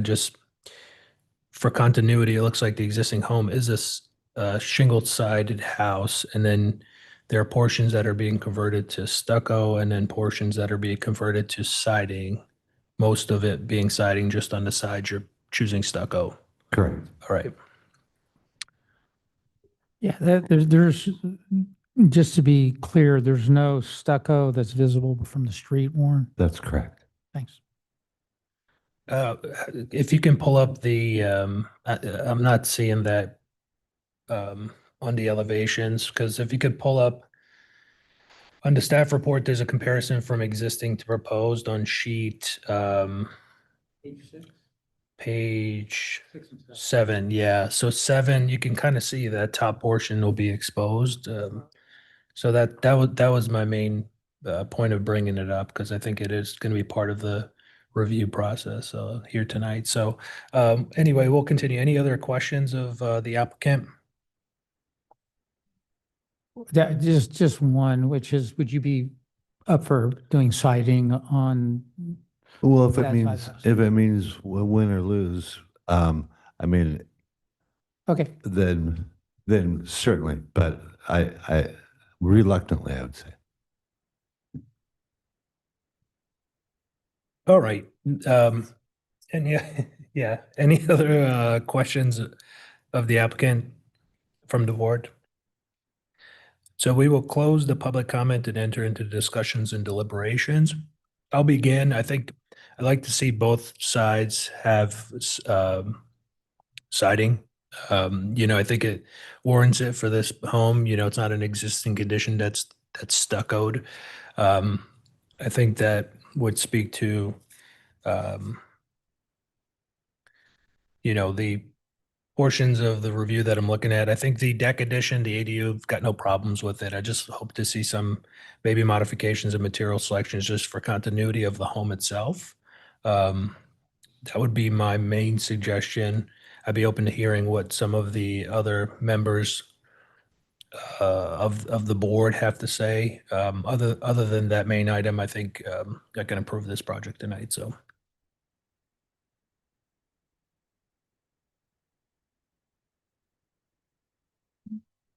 And I would concur with my colleague. I think that that it's the design, and I think that having the way you've positioned the deck and the ADU, I think it's a lot more functional and a lot nicer. And but I also kind of digging in have an issue with the stucco too. If you could make that change, that would be great. I'll go next. Yeah, it's a big deck for that street, and I know it. There's some really odd homes, but I think it fits within the neighborhood. And the deck is not intrusive or create privacy issues with any of the other homeowners. And it makes efficient use of the space above the ADU. So for that reason, I can approve that. And I concur with my colleagues. I think a mix of materials is not a good look, and it should be, and stucco's not appropriate. So I think siding all the way around makes sense. Okay. And I concur with my colleagues. I'll keep it simple. I concur with them, and I think we could approve the project tonight with those conditions. All siding it is. We got Lewis. Lewis? We may change our minds. So. No, I concur. I think with the comments of the board, I think the design integrity on the side, it avoids long, expansive walls, and I think the white choice makes that a little stale. So I concur with my colleagues to kind of add some, articulation or some siding materials, especially for the chimney. That could be kind of an eyesore as a solid stucco block. But other than that, I'm supportive of the project. I think the landscaping and removing of the big tree will clean up and create a better visual street aesthetic for the home or curb appeal. So I'm supportive of the project and open to your suggestions of what can improve the design integrity or articulation. Got a motion? Thank you, Lewis. It sounds like we would like to hear back from the applicant. What would you like to consider that? Yes, all siding. All siding, and then it sounded like Lewis had brought up the chimney. Would you consider a cladding, or were you sticking for stucco, or is that going to be siding as well? Yeah, we wouldn't want to do siding on the chimney. So would that just be stucco, or would they be cladding, like some kind of a stone material, or stucco? Just stucco. Just stucco. Yeah. Lewis, any? If they're balancing siding on the majority of it, and then there's a break for the chimney, I think that works. So I can be fine with that. I guess I'm fine with that. I don't think it would look good. I think it's inconsistent with the house, but it's only one minor feature. I hope you reconsider, but I'll approve the project with stucco at the chimney. All right. Do we have a motion? I'll make the motion. Make it down. Let me get back there. I was all ready to do it before the stucco issue. I move that the board adopt resolution 2026-0882, approving design review 2026-0882 and coastal development permit 2026-0883 for the property located at 146 Crescent Bay Drive, and find said action exempt pursuant to CEQA 15301, with the condition that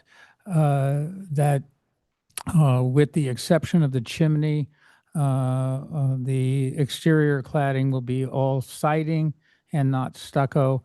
The chimney may be stucco. I second. Sarah? Board Member Coveney? Yes. Board Member Gibbs? Yes. Board Member Weil? Yes. Chair Pro Tem Neve? Yes. And Chair Bauta. Yes. Congratulations. Thank you all. Thank you. Good night. We might come back for. Sadie's not moving, so Yeah. we're going to have to hold Sadie in contempt. We'll continue to item number 5.9 at 400 Locust Street. Export or design review 2026-1347, coastal development permit 2026-1074. Ex parte, please. I met Anders at the site. Same. Went by the site, spoke. And I met Anders and Eunice at the site. I visited the site and spoke with Anders. Do we have a staff member on this? me. Oh, there you go. Hey, Sarah. We expedited Here, we on could this. expedite this one, yeah. We'd like to expedite this one, Sarah, if you would present your summary presentations. Oops. Okay.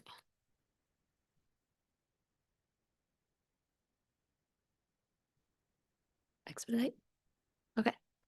Good evening, board members. Item 5.9 is a request for a design review for an elevated deck and a lower level addition that exceeds building site coverage and a coastal development permit for an attached ADU located at 400 Locust Street. The project site is located in the R1 zone at the corner of Monterey Drive and Locust Street and is currently developed with a single-story single-family residence with an attached garage and an artist studio above with an elevated deck. The site plan here shows the proposed ADU in teal and the proposed elevated deck in orange. The project includes approximately 141 square foot lower level addition adjacent to the garage. The ADU proposes to convert the existing studio space and add approximately 400 square feet for a total of 726 square feet of living area. The ADU deck will be approximately 325 square feet. The construction of the ADU and the deck will not require any grading or alteration to the existing topography of the site. As you can see on the east and west elevations, the ADU is in teal and the deck is in orange. I'd also note that as viewed from these elevations, the ADU and the deck are pretty obscured from existing vegetation and mature trees. This is the ADU as viewed from the north elevation, adjacent to a neighbor, and then the ADU from the south elevation from Monterey Drive. And same here, the ADU and the deck are obscured by an existing tree, and the lower level addition is obscured by an existing fence and retaining wall.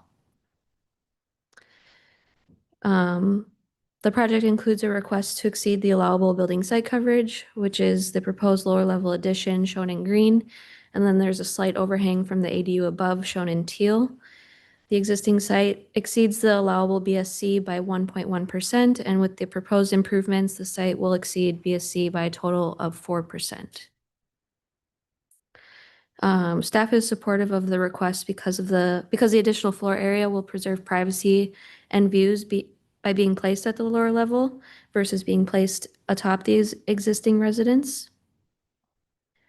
In conclusion, staff believes that the project complies with the design review guidelines and complies with the applicable Laguna Beach Municipal Code development standards, is compatible with the neighborhood, and does not pose adverse impacts to view equity or privacy. We have not received any public correspondence since the staking, noticing, or posting of the staff report. Staff recommends that the board approve or adopt the resolution approving design review and coastal development permit and finding said action exempt from CEQA pursuant to sections 15301 and 15303. Staff has also added conditions of approval for the board's consideration. Condition number 21 is added to maintain the existing mature tree at the southwest property corner to address the landscaping and privacy design review criteria. And condition number 22 ensures that the deck shall be modified as required by any utility agencies adjacent or agencies to maintain adequate clearances from the adjacent utility and communication lines. And that concludes my presentation. I'll be available for questions. Thank you, Sarah. Do any members of the board have questions of staff? Seeing none, we will open the public comment, and the applicant team, you have 5 minutes. Thank you, board. Anders Lassiter, architect for the project. I want to start by thanking Sarah for a great presentation and a really great staff report. Thank you, Sarah. It was a pleasure working with you on the project. The conditions of approval Sarah has mentioned are totally acceptable to us. One of the concerns in the staff report that staff raised was the location of the deck relative to those power lines. We would happily accept staff's recommendation of pulling it back 2 feet tonight. And if you would condition the approval on that, we'd be more than happy to make that change. So I have no other comments unless there's some questions you guys would like to ask me, but I don't know that we need to go through my presentation. Sarah's was very, very thorough. Thank you. Thank you, Anders. We will open, any members of the public wish to speak on this item, please come up. Seeing none, you got 2 minutes for rebuttal. No rebuttal. Thank you. All right. Do any members of the board have questions of the applicant?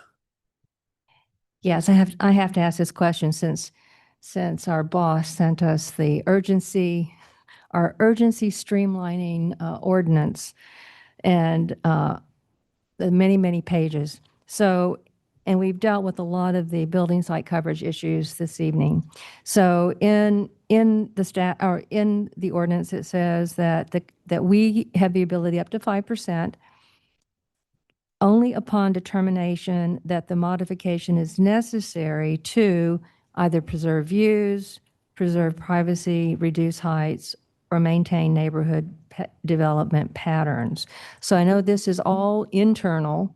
So, and since you've dealt with this a lot more than I have, I think if you could just address that for the board, I think that would be terrific. Great. Yes, thank you for that question. The lot coverage increases due largely to the ground floor addition that we're doing in the inner courtyard of the home. It's an addition to the home. The ADU is not subject to design review, Right. but the house, because we're increasing the lot coverage, and the house is already over lot coverage to begin with. So that is the increase in lot coverage. And I'm not sure we're subject to the emergency ordinance, but whether we are or not, I think the criteria for the design review to approve lot coverage remained the same. In other words, it's not affecting anybody's view. We're on the ground floor. We easily could have made an addition to the house on the upper floor, which we chose not to do. The only thing that's on the upper floor is the ADU. So by doing that, by keeping the ADU to the upper floor and not increasing the house, we've not added any additional bulk or mass and scale that could impact views to the upper floor. So by keeping it on the ground floor, it does increase lot coverage, but it prevents any additional impacts to the neighborhood. Thank you. Any other questions of the applicant? Seeing none, the public comment is closed. The board will now enter into deliberations. Who wants to begin? Well, I'll go ahead and begin. I think this is a very modest request, and thank you for answering that and getting that on the record, because I wanted to check that box. But I think it's, and also with the condition that you're pulling that deck back 2 feet, excuse me, I think that from a safety perspective, I think that that's a great idea. I can approve your project. Me the next. This hits on the same thing that the prior project hit on, which is building site coverage. And you know, it's almost like if it's a minor amount, we're inclined to approve it, but we have this language necessary to reduce building heights. And where I find that we do it is where, under the argument that you gave, Anders, and I made a similar response to the prior project, which is if you put it on the first floor, it of necessity leads to the conclusion that you're reducing heights. Because if we say no, and you can build it up, that's another, that would be in. What differentiates this from the last project, however, is that this project is already in excess. So it's a tougher argument to make that it's reducing building heights because it already, if you went up second story, you'd still be violating it. So I have a little bit more heartburn about this one. I am going to support approving it, however, but I think it's something that the board needs to really think about because the increase here is something on the order of 2.9%. Most of it, 141 square feet of it, is the downstairs, and it's very minor on the upstairs. You know, where I find that it meets it in this case is the language about maintaining neighborhood development patterns.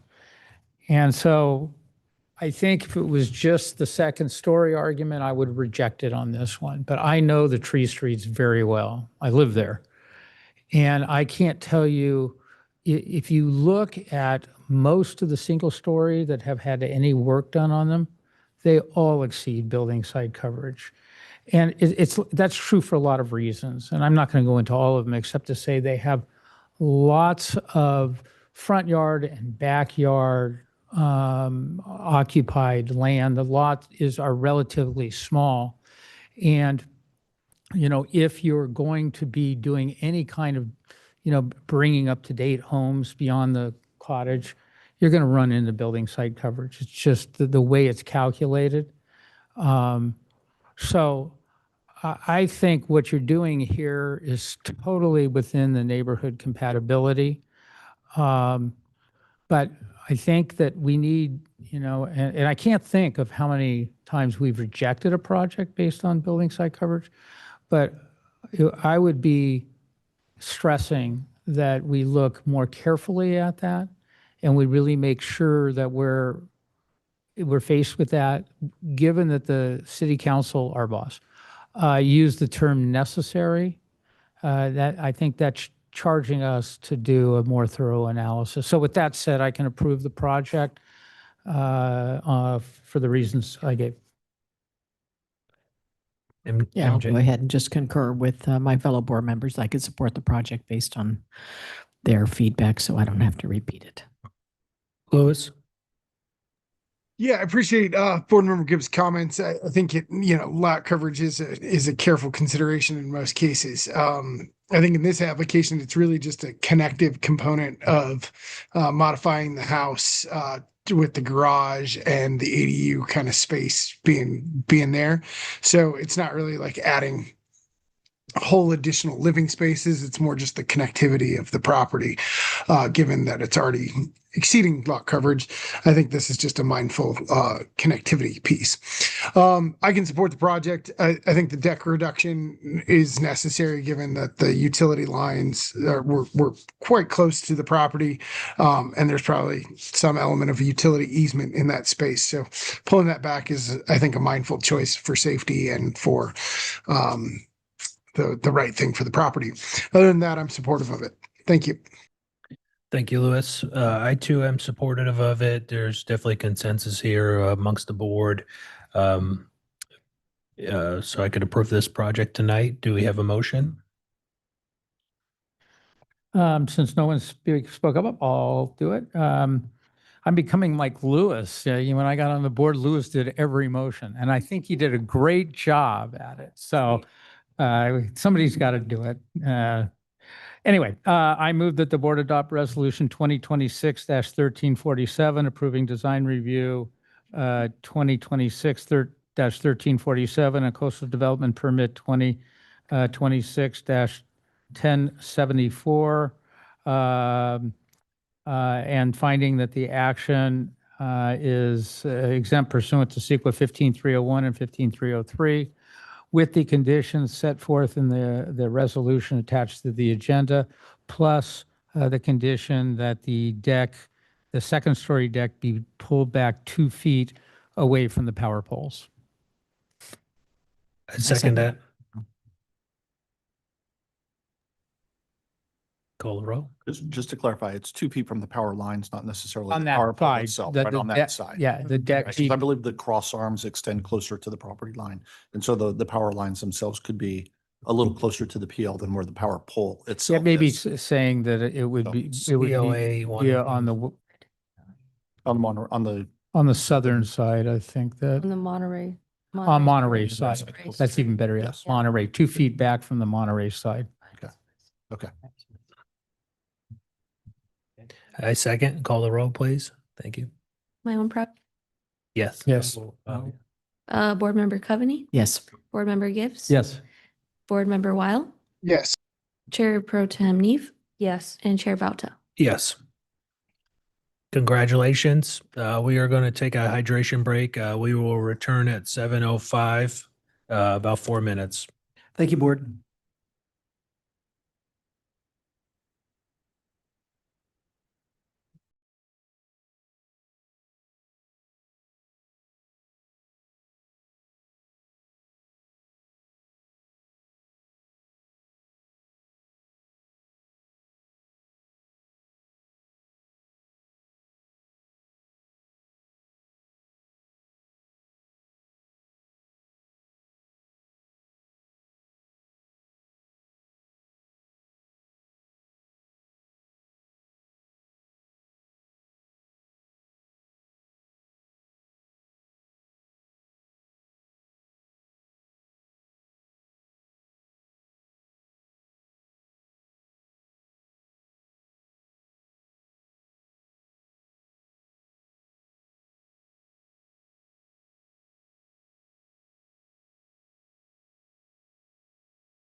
To continue here, the next item on the agenda is item number 5.3 for the site address located at 1694 Delmar Avenue.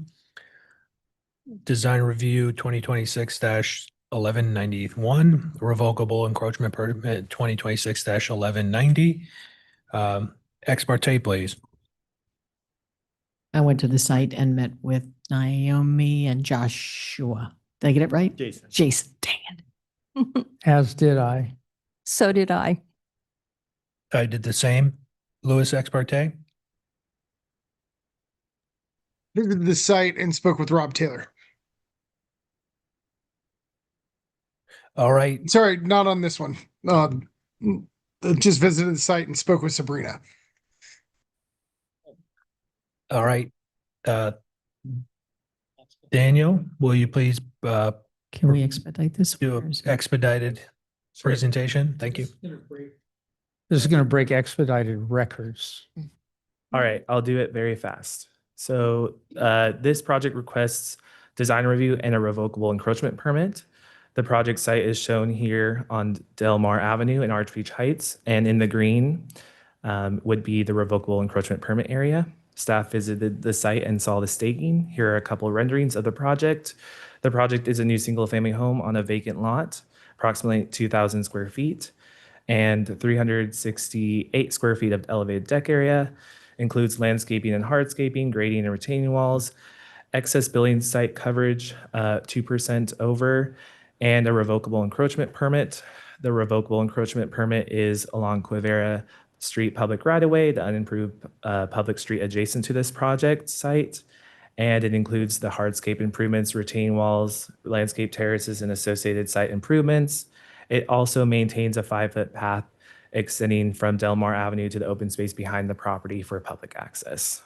Here are some elevations and the floor plans. In conclusion, the project complies with the design guidelines, including the Arch Beach Heights design standards. The building site coverage exceedance finding can be made. It's the same project that was approved in 2014, and no public commentary has been received prior to this hearing. Staff recommends approval of this project. That concludes my presentation. Thank you, Daniel. Any questions of staff? Seeing none, we will open the public comment, and the applicant, you have 5 minutes if you wish to use it. Yeah, for the purpose of expediting, we are open to any questions. Thank you. Thank you very much. Members of the public, if you wish to speak on this item number 5.3, please come on up. My name's Karen Jenks. I live across the Quivira Paper Street from the build site. I'm sorry to see the lot go, but I knew this day would come. Thank you for including us in the process, and I'm here to support the project. I have some thoughts. The construction staging plan, please be proactive ahead of time to understand the parking and traffic flow on Delmar to be ready for situations you could experience on Delmar. We are all going to be learning together during this process. One of the things I like about Arch Beach Heights is a feeling of openness across the canyons and eye-stretching views uphill and downhill. Anything you can do to continue to preserve views, I appreciate. And the landscape plan, the tree heights in the front and back, concerned about, and hope you can look at the size of the trees, the height of 15 feet. Is that going to be a requirement? The terrace design of the driveway, that seems to be very well thought out for Delmar. I have some concern about the height of plants there, and it may be the case that the people living in the home will need a little bit more sight distance than the standard plan would seem to allow. So continue to think about the visibility in and out of the driveway. Mechanical systems, the support, muffling and buffering any kind of external fans or machinery sounds. Consider I don't know if this would go in the erosion control report, but we can get some wind up in the hills, and you may need to have a BMP for managing things on site during wind. Consider creating a best management practice or BMP for what to do with food and food-related waste at this construction site. This would help keep wildlife from exploring too much, and this would include removing food scraps and liquid, as well as food wrappers, utensils, and cartons. I am wondering if residential trash bin service from CR&R could help. Anyway, thank you, and look forward to continuing communication. Thank you so much. Any other members of the public wish to speak on this item, please come up. Seeing none, we will return to the applicant. You have 2 minutes for a rebuttal. Yes, thank you, Karen. So to address the concerns, we are happy to work with the public on a construction management plan, make sure everybody's happy during that. And in terms of the trees, we do not currently have any plan for tall trees. We're using drought tolerant landscaping. We worked with Laguna Beach Fire Department to keep everything low. And then of course, fireproof or, resistant. And in terms of the noise, we have an underground mechanical room that is right behind the garage. So majority of those noise-making mechanical pieces would be underground and away from neighborhood noise. Thank you so much. I've got a question for the neighbor who spoke. I think it's regarding the Cerisus occidentis, the 15-foot high by 10-foot wide tree in the front, the 36-inch box. Were you looking, I think it was a Karen? Yeah. Were you looking to try to preserve that height, or were you okay with the 15 on the landscape plan? Please come on up.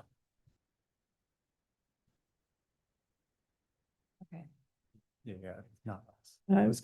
We've been debating about the height, trying to imagine sitting on our deck and seeing if we could still see across. So I don't know if there's some way to explore this further without, holding back the project or anything, but to try to get a better feel for what height would help the surrounding homes. So are you looking at it from a privacy standpoint or a view A standpoint? view standpoint. Okay. All right. That's super helpful. Thank you so much. Just to be clear, is this an Yep. existing tree? This looks like a Or a new tree? planted tree per the Oh, landscape plan 36. Can we on get a height L1. limitation on that? Yeah, or we could just remove it. It's Or right in just the remove front. it? Yeah. Either way, yeah, okay. Yeah. All right. Any questions from the board of the applicant team? I just want Naomi to clarify because I thought you just said a moment ago that it was only drought tolerant plants you had, that there were no trees. It's just one. Yeah. If we could Daniel, if you could pull up L1. Yeah, let's see the tree and see if we can come up with a height limitation that would work for the neighbor and for the applicant. Sheet 21 of 24. Are you going to pull that up? Okay, good. Yeah, it's just one. It's hard to miss. There it is. There it is. Yeah. So it's right. And then What as is far it as at? where it is on the 15? plan, It's at the end of the driveway. right here. Yeah. Right there. Yeah. And, Yeah. as you pull it up, the question I have too is would you consider completely removing that or replacing it with a bush or something? Because not so much across the street, but your other neighbor from their deck, I was concerned that if they're looking out, kind of across that tree, not just the height, but kind of the width of that might eventually impact their view. Yeah, I'm happy to just completely remove that. I mean, I'm happy to go with Karen to the nursery to pick the plants as well. I have no preference. It's about building a great project. I have no preference about building, it's about being easy and building a good project at the end of the day. Great. Why don't we, if it works, eliminate that tree and condition it on a landscaping that's no higher than 8 feet? Something like they that. can put something in. to Yeah, they plant. could put something, yeah. And you also Would that had- work for you guys? You also had an uplight there, and so I just want to emphasize too, no uplights in that dark area. Yeah. both, you know, especially in the back, you know. All right. Any other questions to the applicant? Debbie hates uplighting, just so you know. I do hate it. I had one, Chair. I do have a Go question. ahead. Go, Oh. She has a question go before we get ahead. there. Debbie first. Go ahead. Okay, I have a question. So you're asking for a revocable encroachment permit 10 feet into that paper street, the Quivira, and with the length of your lot being 96 something feet or something like that, that's basically an additional 1,000 square feet of landscaping that is also a pedestrian access to the trails behind. So I would ask if you would be willing to put some sort of little sign that says something like trail this direction or something, because in the past, when we've granted revocable encroachment permits and you think, okay, people will be fine with it, they'll realize, you know, you can still park in front of this house or you can still do this. Oftentimes, your landscaping is so beautiful and you may have pavers or whatnot, and you do have a large fencing, you know, there, that people would be very intimidated thinking, oh my gosh, there used to be a trail here, but now there's all this beautiful landscaping. Maybe I'm trespassing on somebody's property, particularly since it was a vacant lot and no house had existed there. So I'm asking if you would be willing to do something like that so that the, you know, the trails right now, the trails are all over your property, but so that it's very clear that that is access to a trailhead. For the information of Debbie and the rest of the board, I had spoken to the applicant team that the way it's going to work is that the wall will come out, will have a certain portion that's within their you know, area of their private area, which is part of the public right or public land there. But on the other side, where the trail is going to be, there's already a sign, and I think it's a great idea to condition this on having a decent sign saying this is a trail. It's now bushes. They're going to clear it and set up a path so that you actually will have better access to the trail behind the house with the condition that I talked to you about and you're still willing to do, I assume.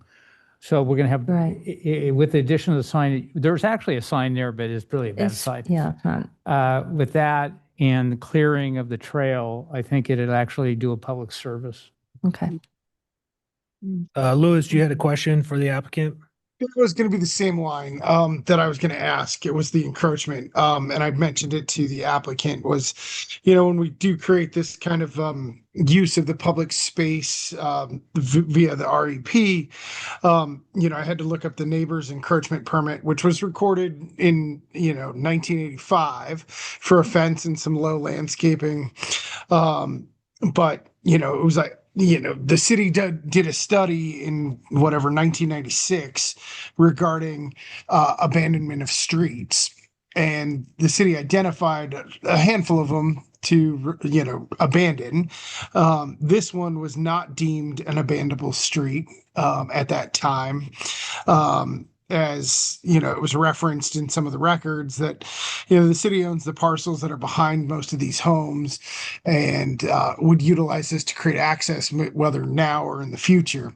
But I think Debbie's board member Neve's comments are spot on, that there does need to be a visible path from the, you know, from Del Mar to the back, whether that's like on grade or done with DG.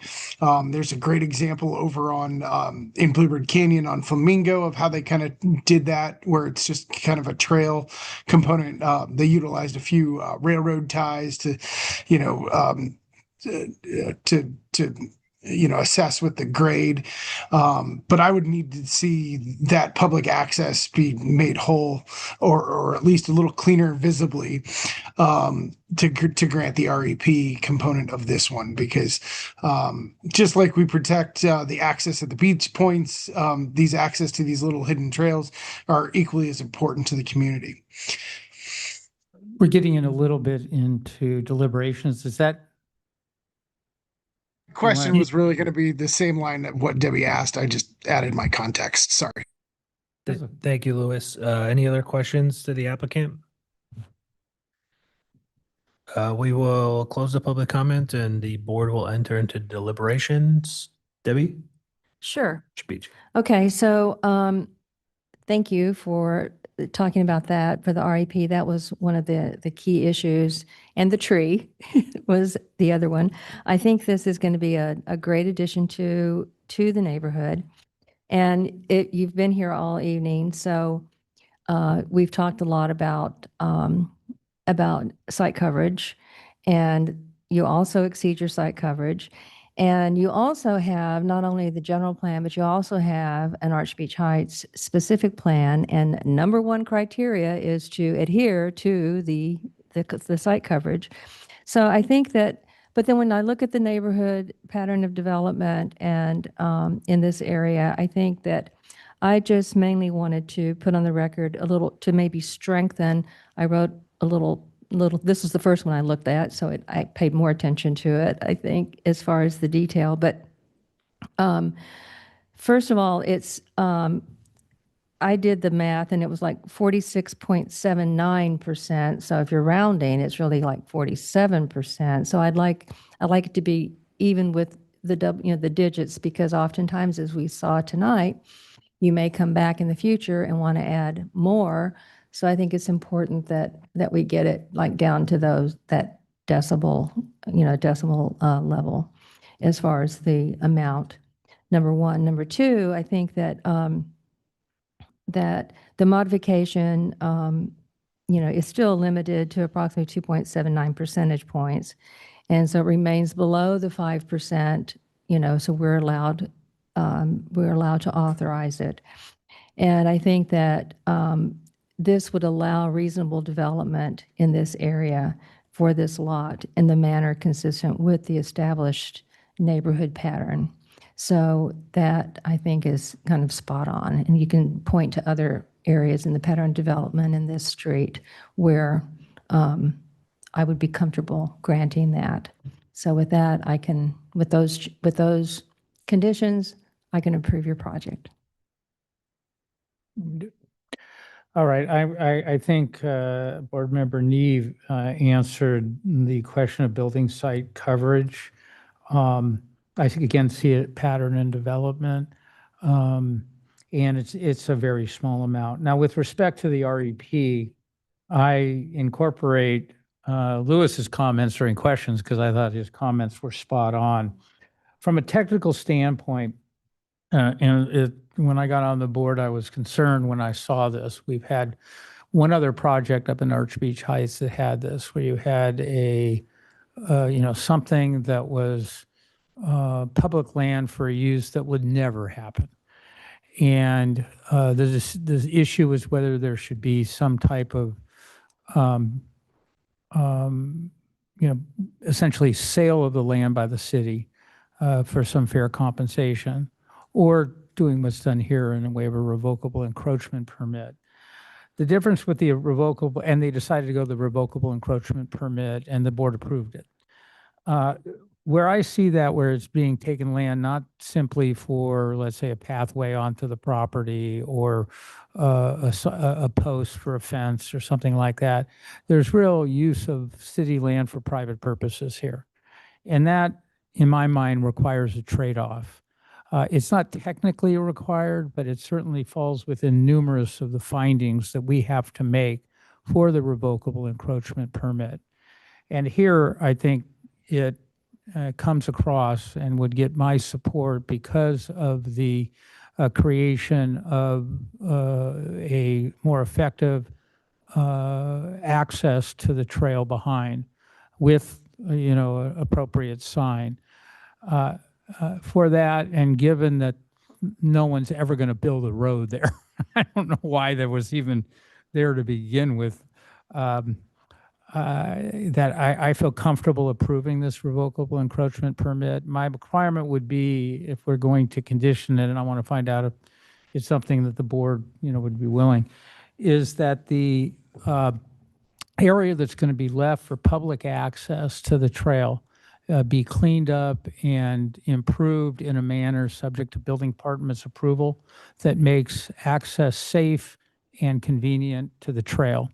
The second would be the sign which would be, and I'm not, I think building knows a lot, and the overall the city knows a lot about signs for trail access, but an adequate sign, again, to be approved by the building department that points out that this is a trailhead for access to that trail. By the way, that trail is really cool. And I don't know how many people really back there know it.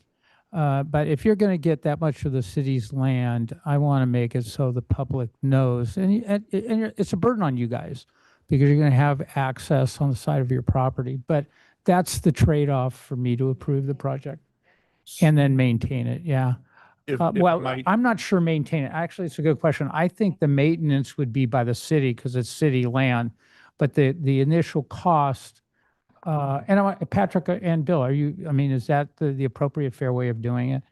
It's Yeah, I think it is, right? It's currently public land.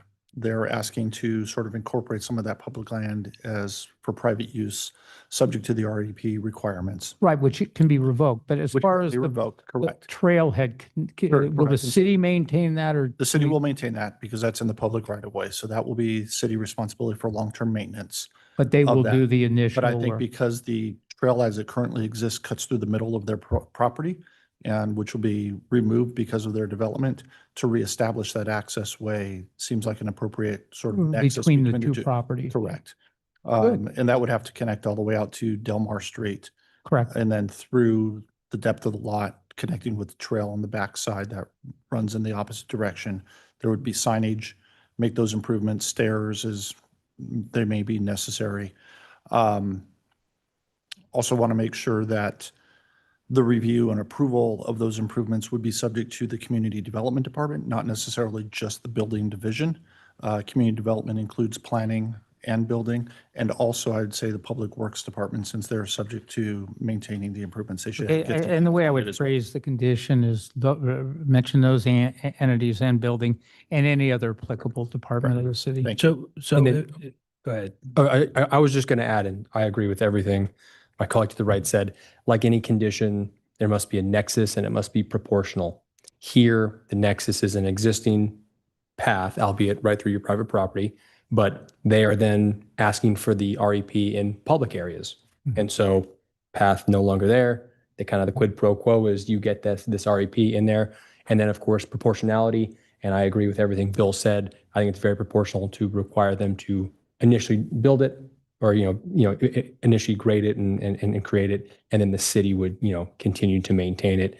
An example where I may step in is if you guys tried to say you have to maintain it in perpetuity and insure it for $1 billion.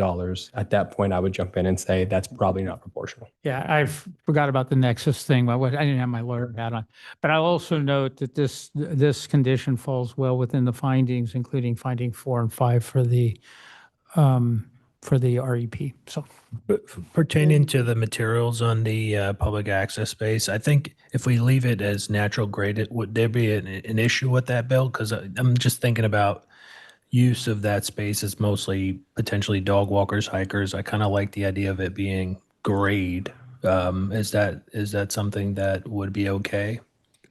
I think that needs to be coordinated between our staff and the Public Works staff as well, but Do you think? I'd leave it to them. They know how to do that. Well, that's what I'm worried about. If we do condition it as part of approval, then what if they come back and they're like, you have to put concrete stairs, and then you have to put concrete stairs, and then now it becomes this big arduous pathway that I think we always say in those kind of instances that if there's not an agreement between the applicant and the city, it comes back to us. Is that appropriate? That might be reasonable. I mean, let's keep in mind too that Can we make it reasonable? after they build, assuming the project is approved, they build a fence on their property that creates a 5-foot strip of land that becomes this trail. That 5-foot strip of land is going to be collecting rainwater runoff from the site. Because that's on public land, our Public Works Department is going to look at how that water is captured and directed away from the site. So it's not just ponding in that area. So it doesn't become a muddy mess, doesn't become a vector issue or things of that nature. If they need something to be more hardscaped in order to account for the runoff, or if they need some sort of drainage improvements to receive that water and convey it elsewhere, That's the stuff that we'll work with the applicant on to make sure it meets all of those safety measures and meets applicable code requirements. So I don't want to commit that dirt only is acceptable. Maybe there's some sort of just hard compacted dirt. Maybe it's something that has a binder on it. Maybe it has to be rock or perhaps concrete. We'll look at all of those options to make sure that we're achieving what is, from a design standpoint, the best interest for the long term and meets all of the environmental considerations that need to be accounted for, as well as access requirements. Yeah, they're getting quite a add on benefit that, here. piggyback- I think it's worth, them paying for the cost to do it right. Yeah, it's not so much the cost. I think it's just the preservation of what's there. I know they're doing a project next door. It's more about trying to not over-engineer what's there, but I do get the drainage part. I hate to see a set of concrete stairs there. I mean, that would be like the down. Immer, Would you be Immer, agreeable to, real quick, Louis, and then we'll turn over. Would you be agreeable to saying, we'll let them decide, and if there's any dispute, bring it back to us? That gives the Yeah, I'd be applicant. open to that. Yeah, Louis, you were saying? yeah, and I think there already is examples and precedent up in Archbeach Height. Actually, just further down on Cortez and Quivera is a great example and should be kind of the model for what this access should look like. From that corner of Quivera and Cortez, there is a trail that just kind of has a kind of path and a guide that was already built out by the city years ago. But the theme and the look and the feel should mirror that as a best practice for this connectivity up in Archbeach Heights. I agree Have with any that, of you Louis. guys been on that trail before? Yeah, I've been on that I trail. have I not. do It's pretty agree cool. with you. Little, Yeah. could a little downlit, but I think that's really what the board's looking for from a continuity standpoint. Again, I would be reluctant to tell building and community development and all that, how this one should be done, because each area requires, specific things to be addressed that are beyond our time and grade. But I would say that we use the term reasonable, and if it's not agreeable to the applicant, they can come back to us and we'll get into it. I agree. I'll check this trail out right after I get my new hip. I'm gonna get out there and hike. I can approve this project tonight. It was already approved by a prior board. You've made small changes to it. It's a beautiful home. I think Debbie articulated well. The increase in lot coverage is substantiated. It's definitely pattern of development in this area. Everything's going to be upgraded and modernized, and it's a beautiful home. The only thing I talked to you about on site was the glazing. And that's for your benefit as well as your neighbors. I'm not going to get involved in it, and it's not going to be condition of approval, but just as a courtesy, look at those types of percentages that will keep it from glowing in the night, but still give you the effect of the glass that you want. And obviously you're already looking at the Title 25, for electricity and the amount of light that you get inside your house that will eat up your paintings and your fabrics. So you should consider that from a interior light as well. And that's it. Thank you. Louis, did you go?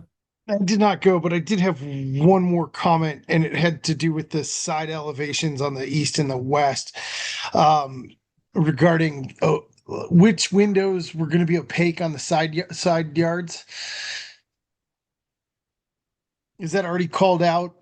Because I'm looking at the bank on the west, the two big banks on the west elevation, and I think those should be opaque, given that they're literally staring at the neighbor's house. And to create privacy dynamics, I'd encourage bathroom windows to be opaque as well. Daniel, you mind pulling up sheet A7, 12 on 24? So Keep in mind on one side, there's quite a bit of spacing between the house and the other lot where the public access path is going to be. That's the east elevation. Right. So the east elevation less, the window banks are West. more tucked in. It's the west elevation that, the ones that are marked B1, B2, A10, A11, A7, and A8. I think those On the good west for elevation. letting light in, but really shouldn't be open to the neighbors' windows because they'll just be staring in your house. And part of the Archbeach Heights specific plan is to try to mimic that or to minimize those privacy issues along the side setbacks. So Louis, you're talking about the west elevation, right? In the front West windows there? elevation's more, it has the larger banks. Well, That's just so not you know, facing 'cause the you- public I- trail. I don't I don't think know if you- you went on site. Did you go on site and Yeah, stand? it's pretty far from the It's other. forward of the main house next door, just so you know, because I thought the same thing. But that bank of windows is sort of forward of the house next door, and it actually looks more into their entryway, which is all enclosed, the neighbors. So they're not as, Yeah, it's not Are you window to talking about window. the one on the side of the path? Because the other one on the other side Other has side, no yeah. windows. Yeah, no, it's this side with the corner windows, all the corner windows here. Yeah, when I looked at the windows, Louis Kennelly, I looked at both houses on both sides. I didn't see a privacy issue, given the distance on the one side where the pathway is, and then the house on the other side has like two little windows on that side. Anyway, but I'm good if the board feels differently, if they feel some windows should be No, 'cause opaque, but I'm not originally when I seeing looked it. at this, I was concerned, but when I saw how the house is placed on the lot, it doesn't go towards the window. Yeah, I would not I would not impose those conditions. Okay.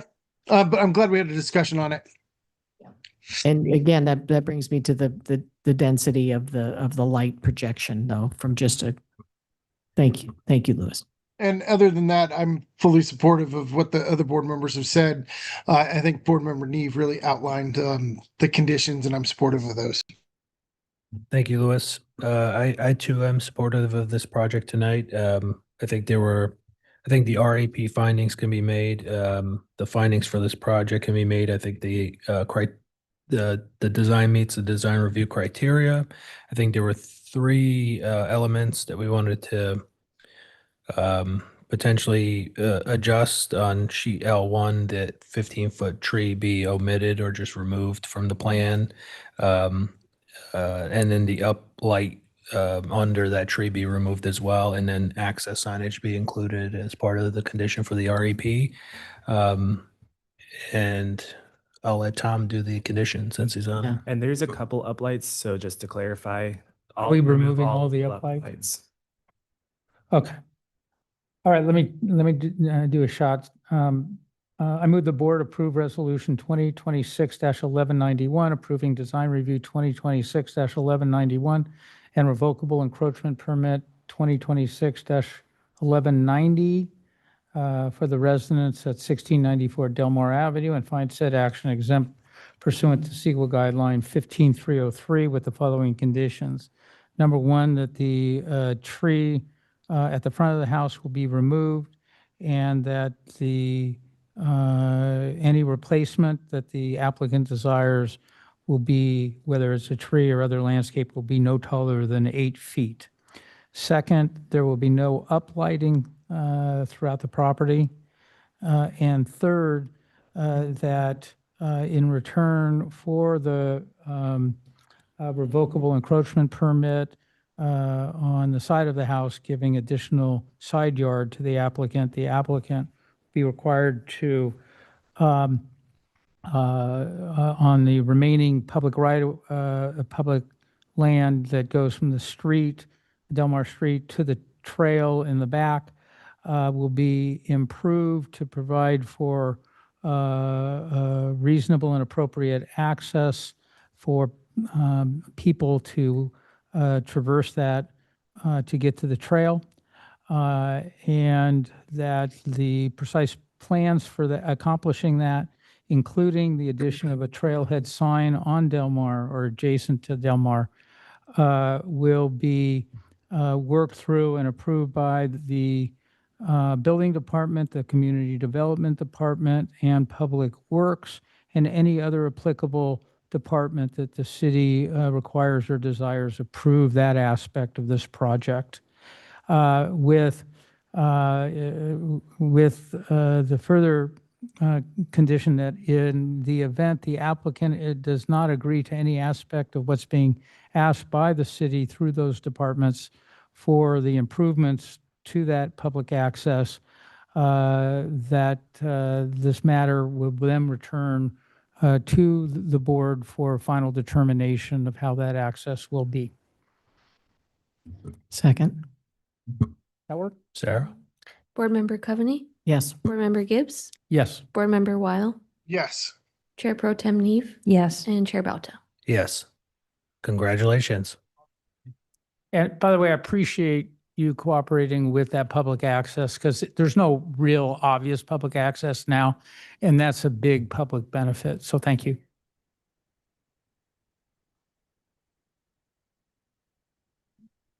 All right, moving on to item number 5.4 for the site address located at 1354 Morningside Drive. Design Review 2026-1379, Variance 2026-1380. Ex parte, please. Yes, I met with the applicant team, the applicant, the architect, and then I met with the neighbor. The Shins? Yes, thank you, the Shins. It's I mean, who was the neighbor? at 1323 Morningside, Bree and James Shin. Yes, with them. And I did the same. I did the same. I did the same. Same. Thank you, Louis. Jessica, if you would please present your summary presentation. Yes. Good evening, Chair and members of the Design Review Board. I will be presenting this item before you that located at 1354 Morningside Drive. The property is located in the R1 residential low density zone. The existing residence is 2 stories view from Morningside Drive, and it steps down in a slope towards Regatta Road. Viewing the property from Regatta, the property has 3 levels, terraced on the existing slope. Its surrounding neighborhood consists of single stories on Morningside Drive. The project proposes new additions totaling 1,885 square feet. This represents a 70% increase of floor area, which includes improvements to the master bedroom in the 3rd level, expansion to the kitchen area in the main level, and expansions to the garage. The improvements include elevated decks, new exterior materials, windows, and landscaping. The existing residence is legal non-conforming. It's a legal non-conforming structure as it relates to the covered parking, which is an encroachment into the front yard setback, and the exceeding of the building height. The project would also modify the garage to establish the 2 covered parking spaces that are required, and the additional parking space, which would be located into the driveway in the front yard setback. And that's needed to comply with the development standards. The applicant seeks a variance to maintain that parking encroachment into the front yard setback, and then also to exceed the building height. The project proposes to convert 604 square feet of the existing deck area into living space. As a result, the lower floor will also increase from 604 square feet to 1,672 square feet. The main floor will increase from 910 square feet to 1,611 square feet, and the upper floor will decrease slightly from 1,305 square feet to 1,260 square feet. This total for when including the decks and the additions for the proposed living area would be 4,603 square feet. With the additions proposed, the additions do exceed the 50% of the original floor area. Therefore, it constitutes it being a major remodel. As a result, the project is required to bring the nonconformities that were addressed before this slide into the current development standards. The applicant is requesting, as mentioned before, the variance to maintain the existing nonconformity for the front yard setback and also the building height. The maximum building height requirement is 30 feet, and the project's variance is to exceed that to 32 feet. The project proposes new landscaping along the front yard facing Morningside Drive, as well as throughout the rear yard. Although there are several existing trees that are proposed for removal, as shown in this slide before you, I have them circled. The landscape plan will include some of the replacement plantings that would feature a diverse palette, which would also include drought-tolerant trees, shrubs, succulents, ornamental grasses, and some ground cover. And then moving on to the slide, this next slide, what you see before you is the existing landscaping. As what was mentioned before this slide were the existing trees that are to be removed, and then also the proposed landscaping plan that shows what is proposed. The regatta frontage is what's situated below the residence on the steep hillside. That is when you go out to the site, it's characterized with trees, vegetation, and existing ground cover, but that would be removed in this proposal. Here is an aerial view of the site. This is just to show you what is currently existing. As you can see in the front, you can view what the landscaping looks like off of Morningside Drive. And then if we shift back towards the rear, you kind of see would slope down towards Regatta, what the rear would look like. Here is another view. This gives you another angle to kind of see, I guess, a comparison to the adjacent structure, the neighboring properties, as well as the existing conditions to the decks and what would potentially be the new areas for the additions. Here are the proposed renderings for the project. In conclusion, we feel that the project does not comply with the design review guidelines. It's not compatible with neighborhood and will adversely impact view equity based on some of the neighbors' correspondence that we did receive. The increased mass is incompatible, and that is based off the design integrity, design articulation, neighborhood compatibility, and privacy that was mentioned in the staff report.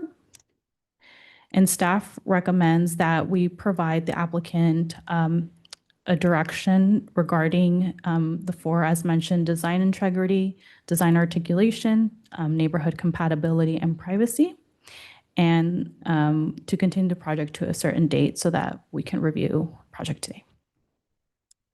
This concludes my presentation. Available for any questions. Thank you, Jessica. Do any members of the board have questions of staff?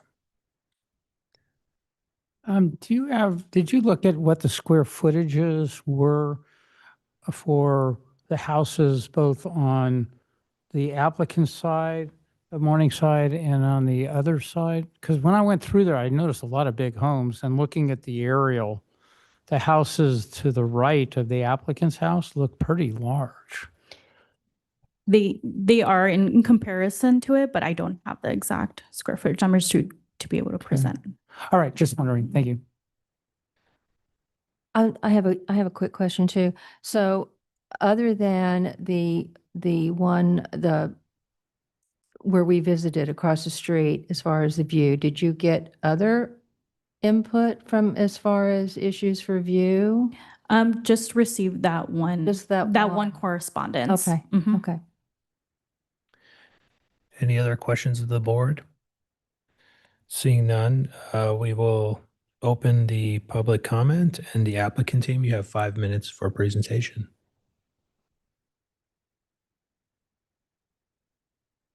Not you. Go ahead, applicant. I'm sorry. Yes. Can you speak up a little bit and turn on the microphone so we can hear you? Hello. Much better. Hello, my name is Mona. I'm here with my structure engineer, Shu.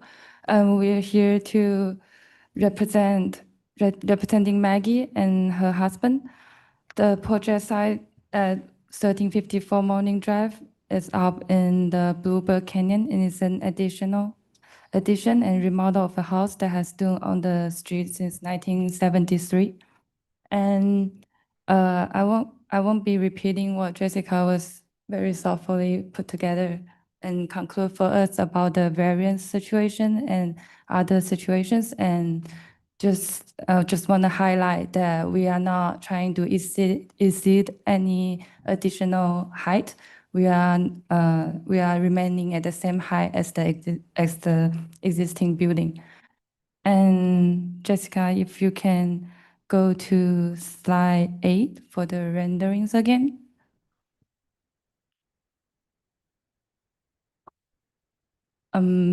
Basically, what I wanted to point out is our building is expanding to the rear of the property line.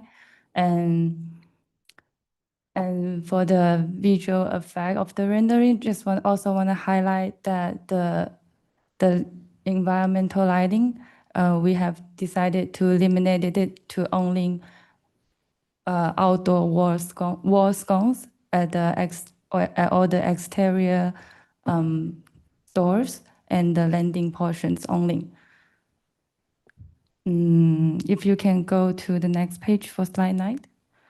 We also conclude a more detailed exterior material selection, if that would be helpful for the board to decide any further.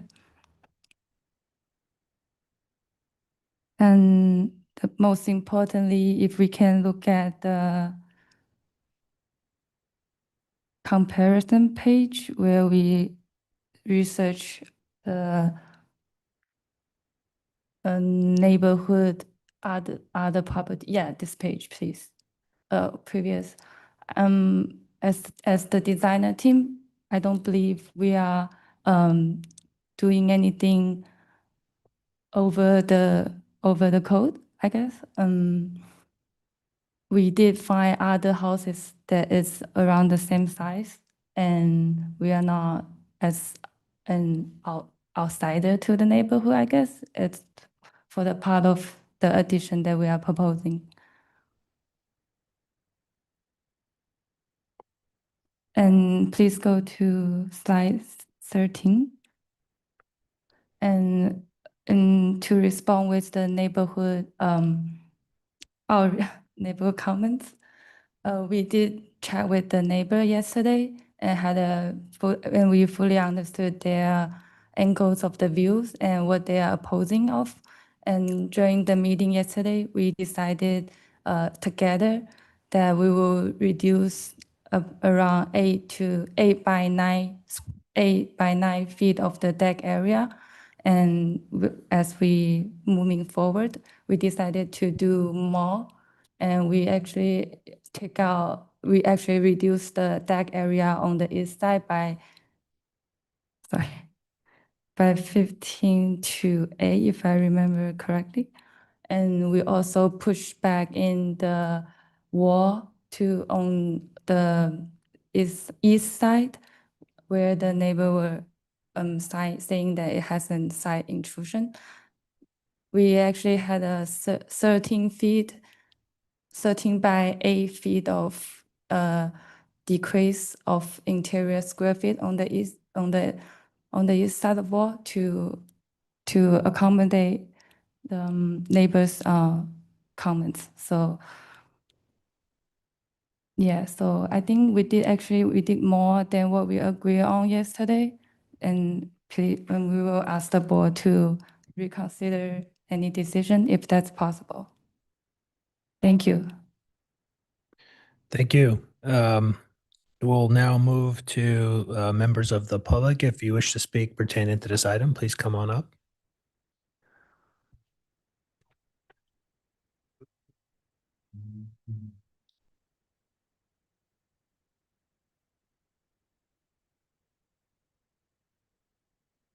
We also You'll have a chance for a rebuttal. Yeah. You can go. My name is Bri Shen. We live across the street from 1354. I wanted to thank you for taking the time to visit our property. I know you guys have a volunteer position. I really appreciate that you were able to see the view in person. I want to keep this very simple. The photographs provided show the existing ocean view from our home. This is the view we are concerned about. The proposed plans would directly affect the ocean view from our living room, a room we use and enjoy the most. This is an important part of how we experience and enjoy our home, and the loss of this view would significantly affect both our enjoyment and property value as well. I understand that the owners have the right to develop this property, and I am not asking this project to be denied. My concern is the impact of the upper portion of the proposed home, particularly upper floor, roof, and the deck, which is in our existing ocean view. We have also made an effort to work directly with the neighbors and their designer. We met yesterday with their designer and with our neighbors. They proposed that they would take back about 9 feet and 8 feet, as she stated. I'm simply asking the board to consider whether the upper portion of the design could be set back, lowered, or otherwise modified to reduce the impact while still allowing the owners to accomplish their projects. Since you have already seen the views from our living room, I would ask to keep in mind that perspective when reviewing the elevation and proposed massing. We're not asking them not to build. We're asking whether they can build while preserving more of an existing ocean view and protecting the value and enjoyment of our home. And then I would like to also tell the board that we actually have one of the larger homes on that building. We're a little bit under 5,000 square footage. So that's why I don't actually see a problem with the project. And that's the only thing is for us. Yeah, thank you.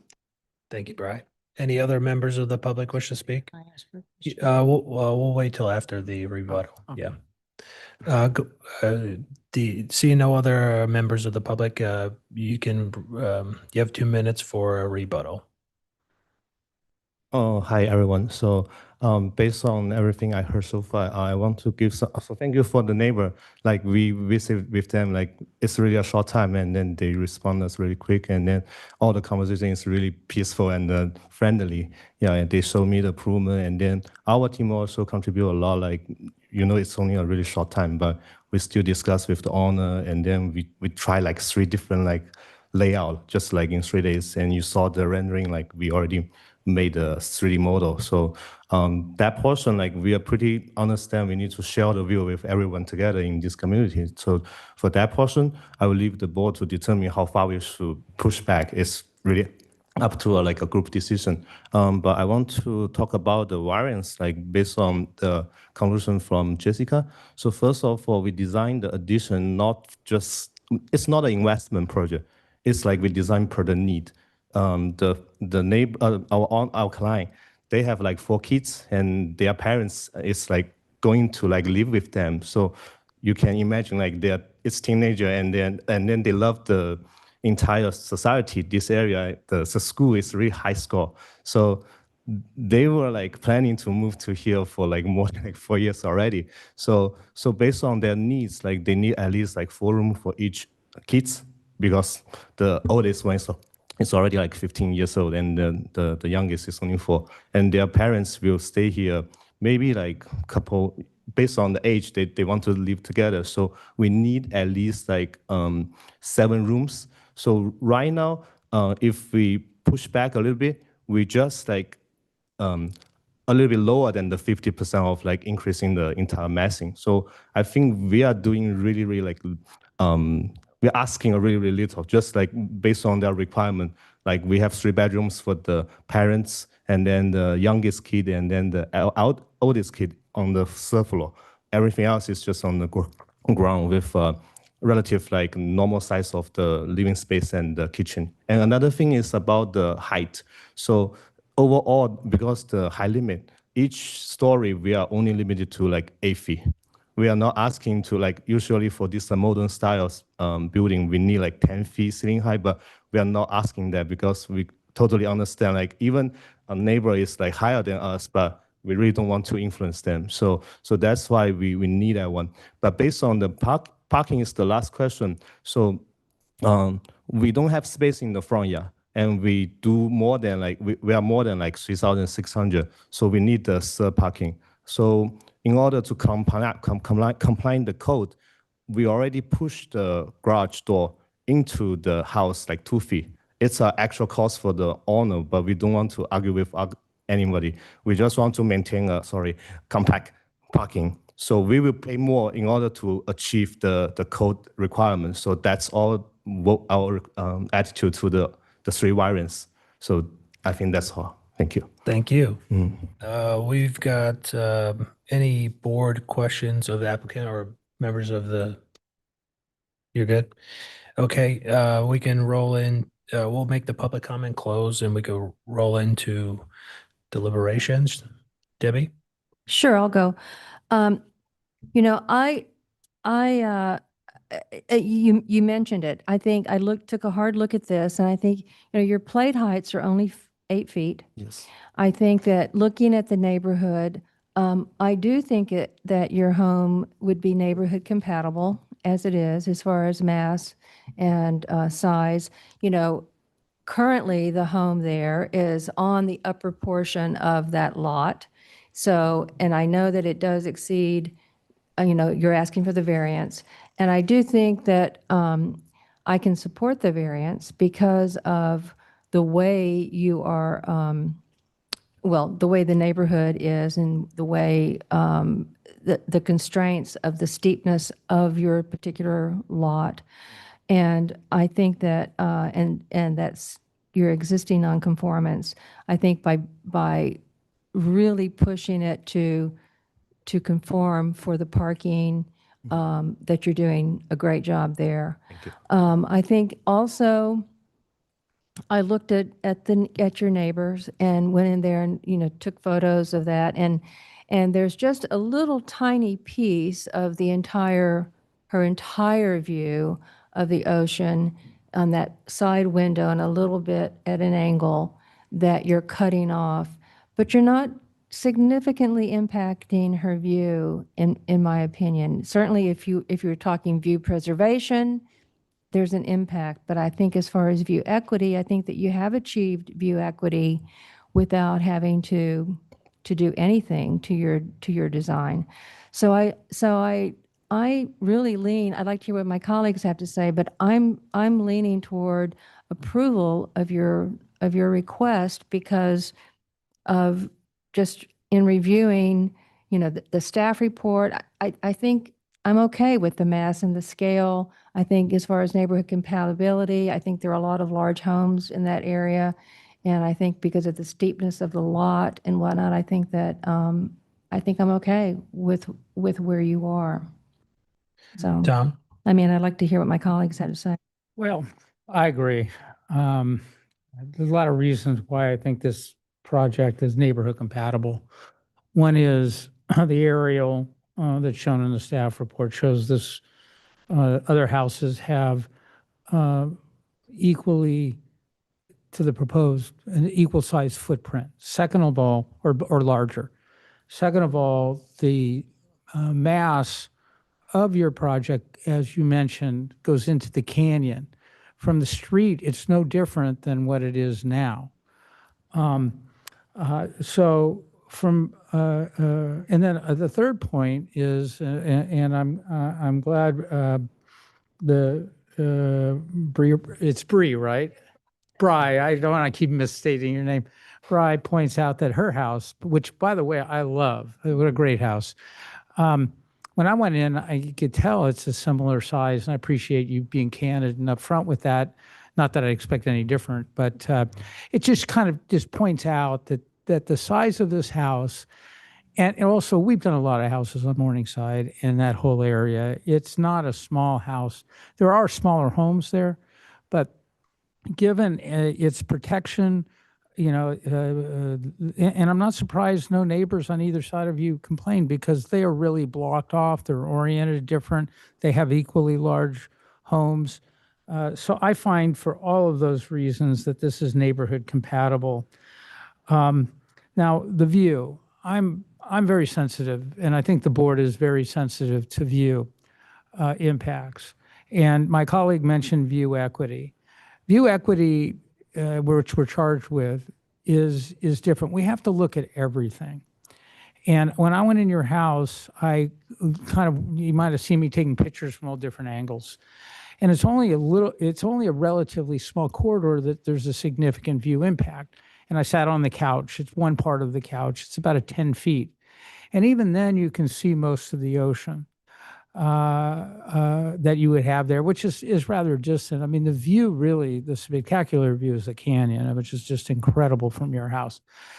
And I would be hard pressed to require a significant change to provide view equity to that home. I think that your home is well designed, consistent with the house, consistent with the pattern of development. And I think to lop off that side would change significantly, what you're trying to accomplish with this program. And to do it for a relatively small, but important, but a relatively small improvement of ocean view is not my view of view equity. I think view equity has been achieved with this project. Now, I know you've proposed something. I'm kind of reluctant without it being staked to agree to it. So my own point of view is that what I'm ready to approve tonight is what I saw, and based on my observations and analysis, which I've given you, I can approve it as presented in your application. Thank you, Tom.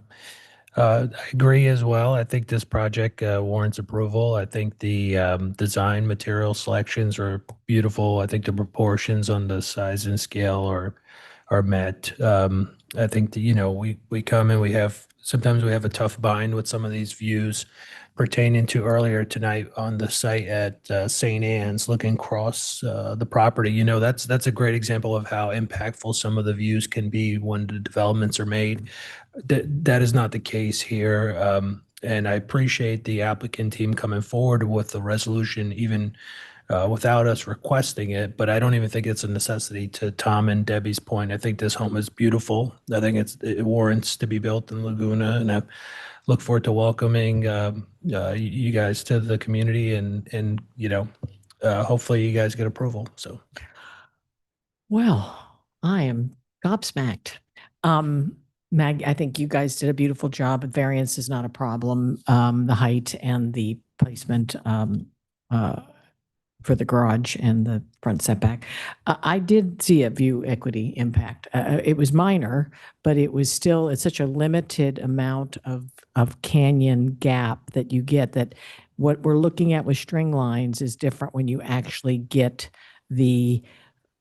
everything out and built out with the glass and with the furniture and everything. And it becomes a visual impact as well as an obstruction.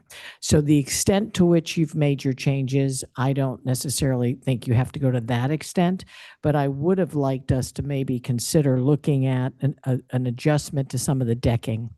But if my other colleagues don't see that as an impact, I see it as one. But it's not that I wouldn't approve the project, because I think I'm going to be the only one that wouldn't. I think everything else is there. I just feel like we missed an opportunity to help the neighbor keep a portion of a view that would be a limited impact for you to have to release some of the width of these two decks, specifically the top and middle.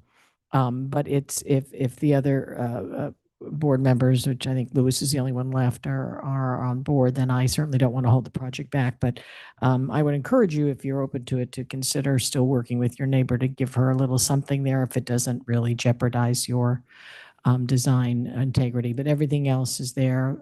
Mass and scale is fine, and the variance findings have been met. Lewis? Yeah, I mean, let's be honest, the house is a bit of an eyesore now. So this is a vast improvement to the characteristics of this neighborhood and the site. I concur with my colleagues. I think historically, when concessions are made, I try to follow those, because those are agreements that you guys worked out with your neighbors. So if you're amenable to it, I'd like to see you keep those concessions. But other than that, I can support the project as mentioned by the colleagues. Tom? All right, let me make a motion then. I move that the board approve, oh, wait, this is going to be a direction to you guys. So I move that the board directs city staff to prepare a resolution approving design review 2026-1379 and variance 2026-1380 and making all the findings that as we've described in our comments in support of the variance. And just so it's clear, the variance, and I didn't make my, my view clear, but I'd add it to make sure it's in the resolution, that these are existing nonconformities and that the parking nonconformity is evident in other homes. So to deny them variance would deny them privileges enjoyed by other homes. And the same thing with the building height. I second the that's motion. Yeah, I second the motion. And just to be clear for the record, staff will return with that resolution at your next meeting, but your next meeting isn't until September 10th because we go dark the second meeting in August. And it should be on the consent calendar. Yes, and it should be on the consent. Sarah, call the roll, please. Board Member Coveney? Yes. Board Member Gibbs? Yes. Board Member Weil? Yes. Chair Pro Tem Neef? Yes. And Chair Bauta? Yes. Congratulations. Thank you so much. Congratulations. Thank you so much. All right. That's all for the regular order of business. Just kidding. Just kidding. Noria. Just kidding. Can we do this expedited? Hey, Maggie, you can leave now. Maggie. Sai-Chen. Thank you. Congratulations. Thank you for everyone. Thank you for. Thank you. We will continue with item number 5.6988 Noria Street Design Review 2026-1077. Ex parte, please.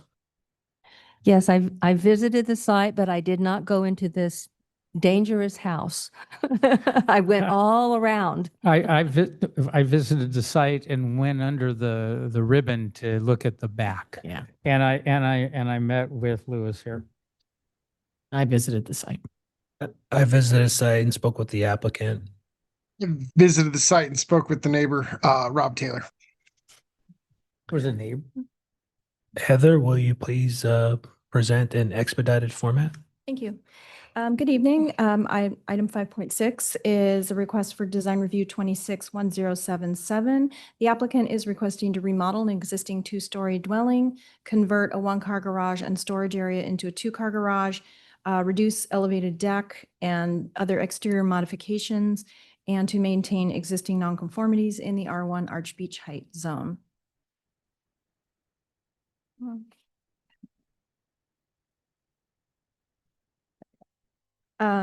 So the project site is located on Noria Street. It's developed with a 1,285 square foot single family dwelling. Oh, go back. So on June 24th, 2021, a building code enforcement case was opened for unpermitted construction associated with a complete interior remodel without required building permits.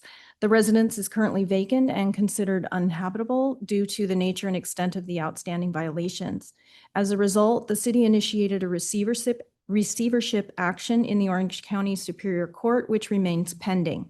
Approval of the proposed design review request, issuance of building permits, completion of construction and final inspections, and issuance of a certificate of occupancy will, within timeframes specified in the code, will resolve the outstanding code enforcement case and the pending receivership action.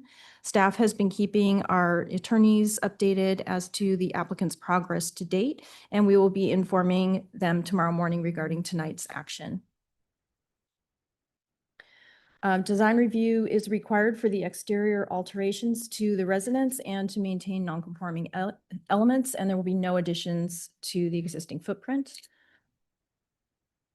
The existing non-conformities to remain are shown in blue, and non-conformities to be removed are shown in orange.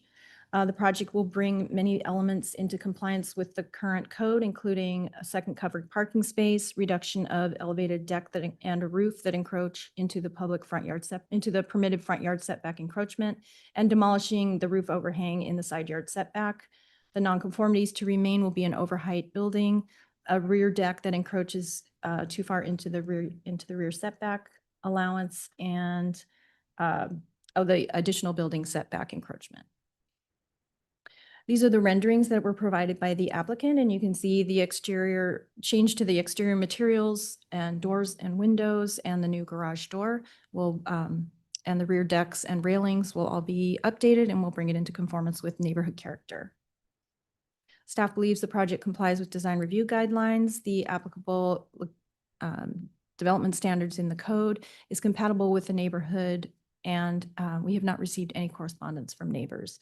So we recommend that the board adopt the resolution approving design review 261077 and finding the project exempt from CEQA pursuant to 15301. Thank you so much, Heather. Do any members of the board have questions of Heather? No. One question or two brief questions. One with the red tagging, is there like, I mean, my understanding is there were some structural deficiencies. Is there structural analysis at this point, or how does that get reviewed going forward? When the applicant, if again, providing that tonight they receive approval, when they submit for building plan check, inspectors will go out to the site. We have had our building code enforcement out on the site prior, and so they are aware of the structural issues. My understanding, there's been damage from rainwater, that the flooring is doesn't support the weight of a human, for example. So their plans will have to be very detailed as to the structural repairs that will be needed, and our building inspection team will definitely be working with them closely. And then I guess second question, regarding the receivership, what does that entail, and or like, does that create a timeline for them to make these repairs? Or Patrick, I don't know if what you can update us on that. I've only seen one that has come across this desk in years before, but I can't remember. Yeah, correct. So I'm not super familiar with this specific case. I have seen it in, I've seen emails on it, but overall receiverships, yes. Depending on the severity and nature of the issue, the court will impose, at the request of the city or the receiver, if one is appointed, deadlines of when you need to apply. Once again, of course, with this iterative process, the design review board, any potential appeals, of course, if it's in the if it's subject to coastal commission, the appeal jurisdiction, that can be an issue as well. And then similarly, if there's a neighbor challenging it, of course, that decision is subject to legal challenge as well. But yes, board member, while there are typically deadlines, I've seen them where they are very, very rigid, particularly too when it's, homeless, camping out, stuff like that, boarding them up. The permitting and entitlement process is usually a bit more vague. And as long as the parties are reporting to the court that there's been meaningful progress and things are progressing, that's typically sufficient for the court, if that makes sense. All right, thank you. Any other questions of staff? Seeing none, we will open the public comment. Applicant team, you have 5 minutes if you wish to choose.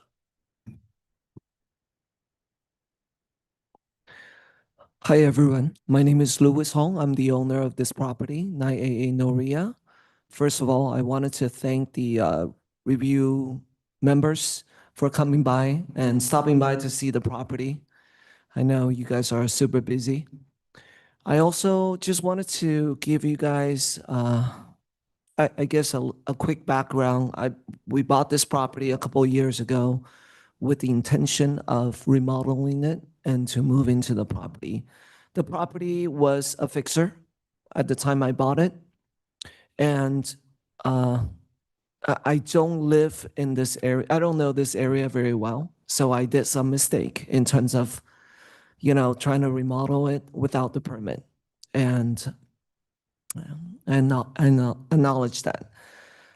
Later on, as I was debating if I wanted to continue to move forward with the remodel, which I got a quote, or a large remodel, as you guys seen in the graphics and the pictures today. You know, I saw all the neighbors, or a couple of the neighbors were upgrading their property, and after a while, I decided to continue with the remodel, a large remodel. During which time my mom is having some issues. She's 86 years old. So I've been traveling overseas to take care of her. Between me and my brother, we rotate to go overseas to take care of her. So it took a while, and then the the city and the tagging, and so I was a little bit slower in terms of returning calls, and probably some of those times I was out of the country. But at the end of the day, we've been working with Nicole. We email all the attorneys for the city, and our goal is to try to get this taken care of and remodel it and make it pretty again, so that it kind of helps the neighborhood and us and the city. And that's kind of where we are. Everything else, on the design, I don't think there's any variances on it. And we try to make the design a modern design, and we hope that's okay with the city members. Other than that, I have nothing else to say. Thank you for your time. Thank you, Louis. We would now like to open to members of the public. If you wish to speak on this item, please come on up. My name is Rob Taylor. I have the misfortune of being Louis Hong's neighbor. I've lived at 992 Noria since 2011. I have a wife and 2 children. 988 Noria has been a blighted property since we moved in 2011. It was exacerbated by a neighbor, Jamal Ezekiel, who was committed mortgage fraud and sold the property to Mr. Hong. The property was in such disrepair that the asset was sold in May of 2021 for $680,000. I run a commercial real estate private equity fund. I'm uniquely positioned to discuss this matter. This property should be condemned, and this man is not to be trusted. This property has been so blighted. It has been an absolute nuisance to all of the neighbors. It is an absolute fire hazard. There's loose electrical wires. I take massive amounts of issue in sitting here and listening to things like view equity when I have had this property under Mr. Hong's ownership for 5 years, being a life safety hazard. This man continually ignored the city. I do not trust this man to make the proper repairs. You can address the board. You can in any capacity that he ignored you guys for 2 years. I'm speaking with Nicole and the city's attorney, and my family is in danger. And this street is in danger. Right after Mr. Hong bought the property, he came over and he said, this is going to be a quick 90-day flip. What do you think of my plan? He didn't know anything about me, and he didn't know anything about what I did. I said, sir, you obviously don't know what you're doing, and you're never going to make this happen in the city of Laguna Beach. He knows exactly what he's doing. He's a realtor, and he's a house flipper, okay? So I respectfully do not buy any of this. And if there's any approvals that you guys provide to this man, it needs to be under some type of receivership. I have spoken with a few different folks that the city has reached out to in terms of what type of repairs. And the reality is there shouldn't be repairs. This should be condemned, and it should be bulldozed. That is the only way in which to proceed here. And I do not in any way support any type of renovation. The house has been exposed to the natural elements for 10 plus years. There's no way in hell that you could possibly restore this house. Thank you. Thank you. Any other members of the public wish to speak on this matter? Seeing none, I'll return to the applicant for a 2-minute rebuttal.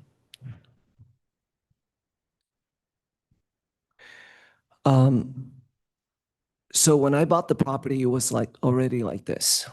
I don't know how long ago it's been in that shape. From when I bought the property, the owner said it was leased to somebody. So I assume it was actually, it's not the prettiest property, don't get me wrong.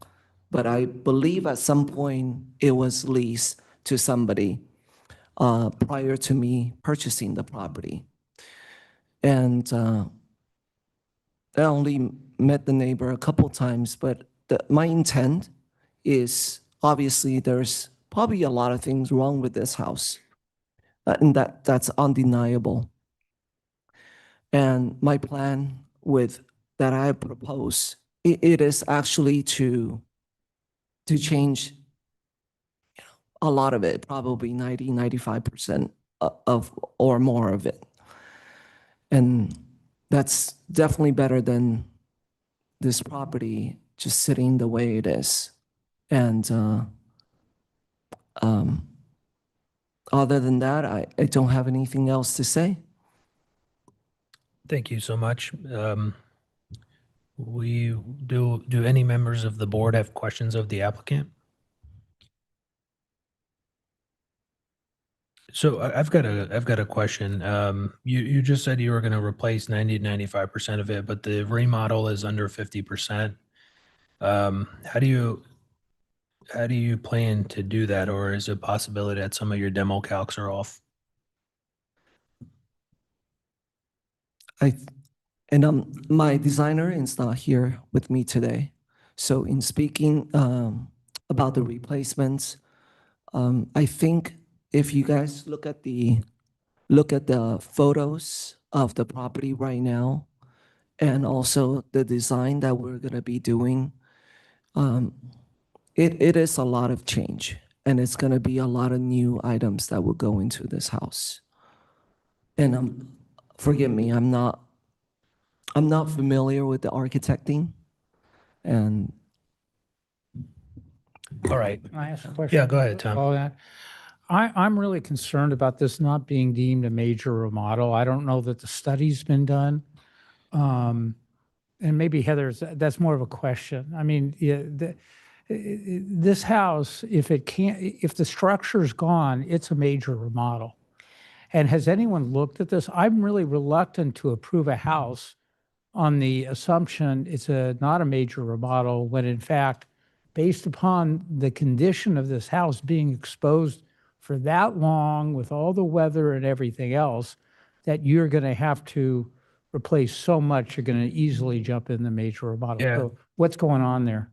The demo calculations that were provided by the architect, the major remodel is based on the percentage of the exterior walls that would be removed. Yeah. And so there's very limited in the demolition exhibit.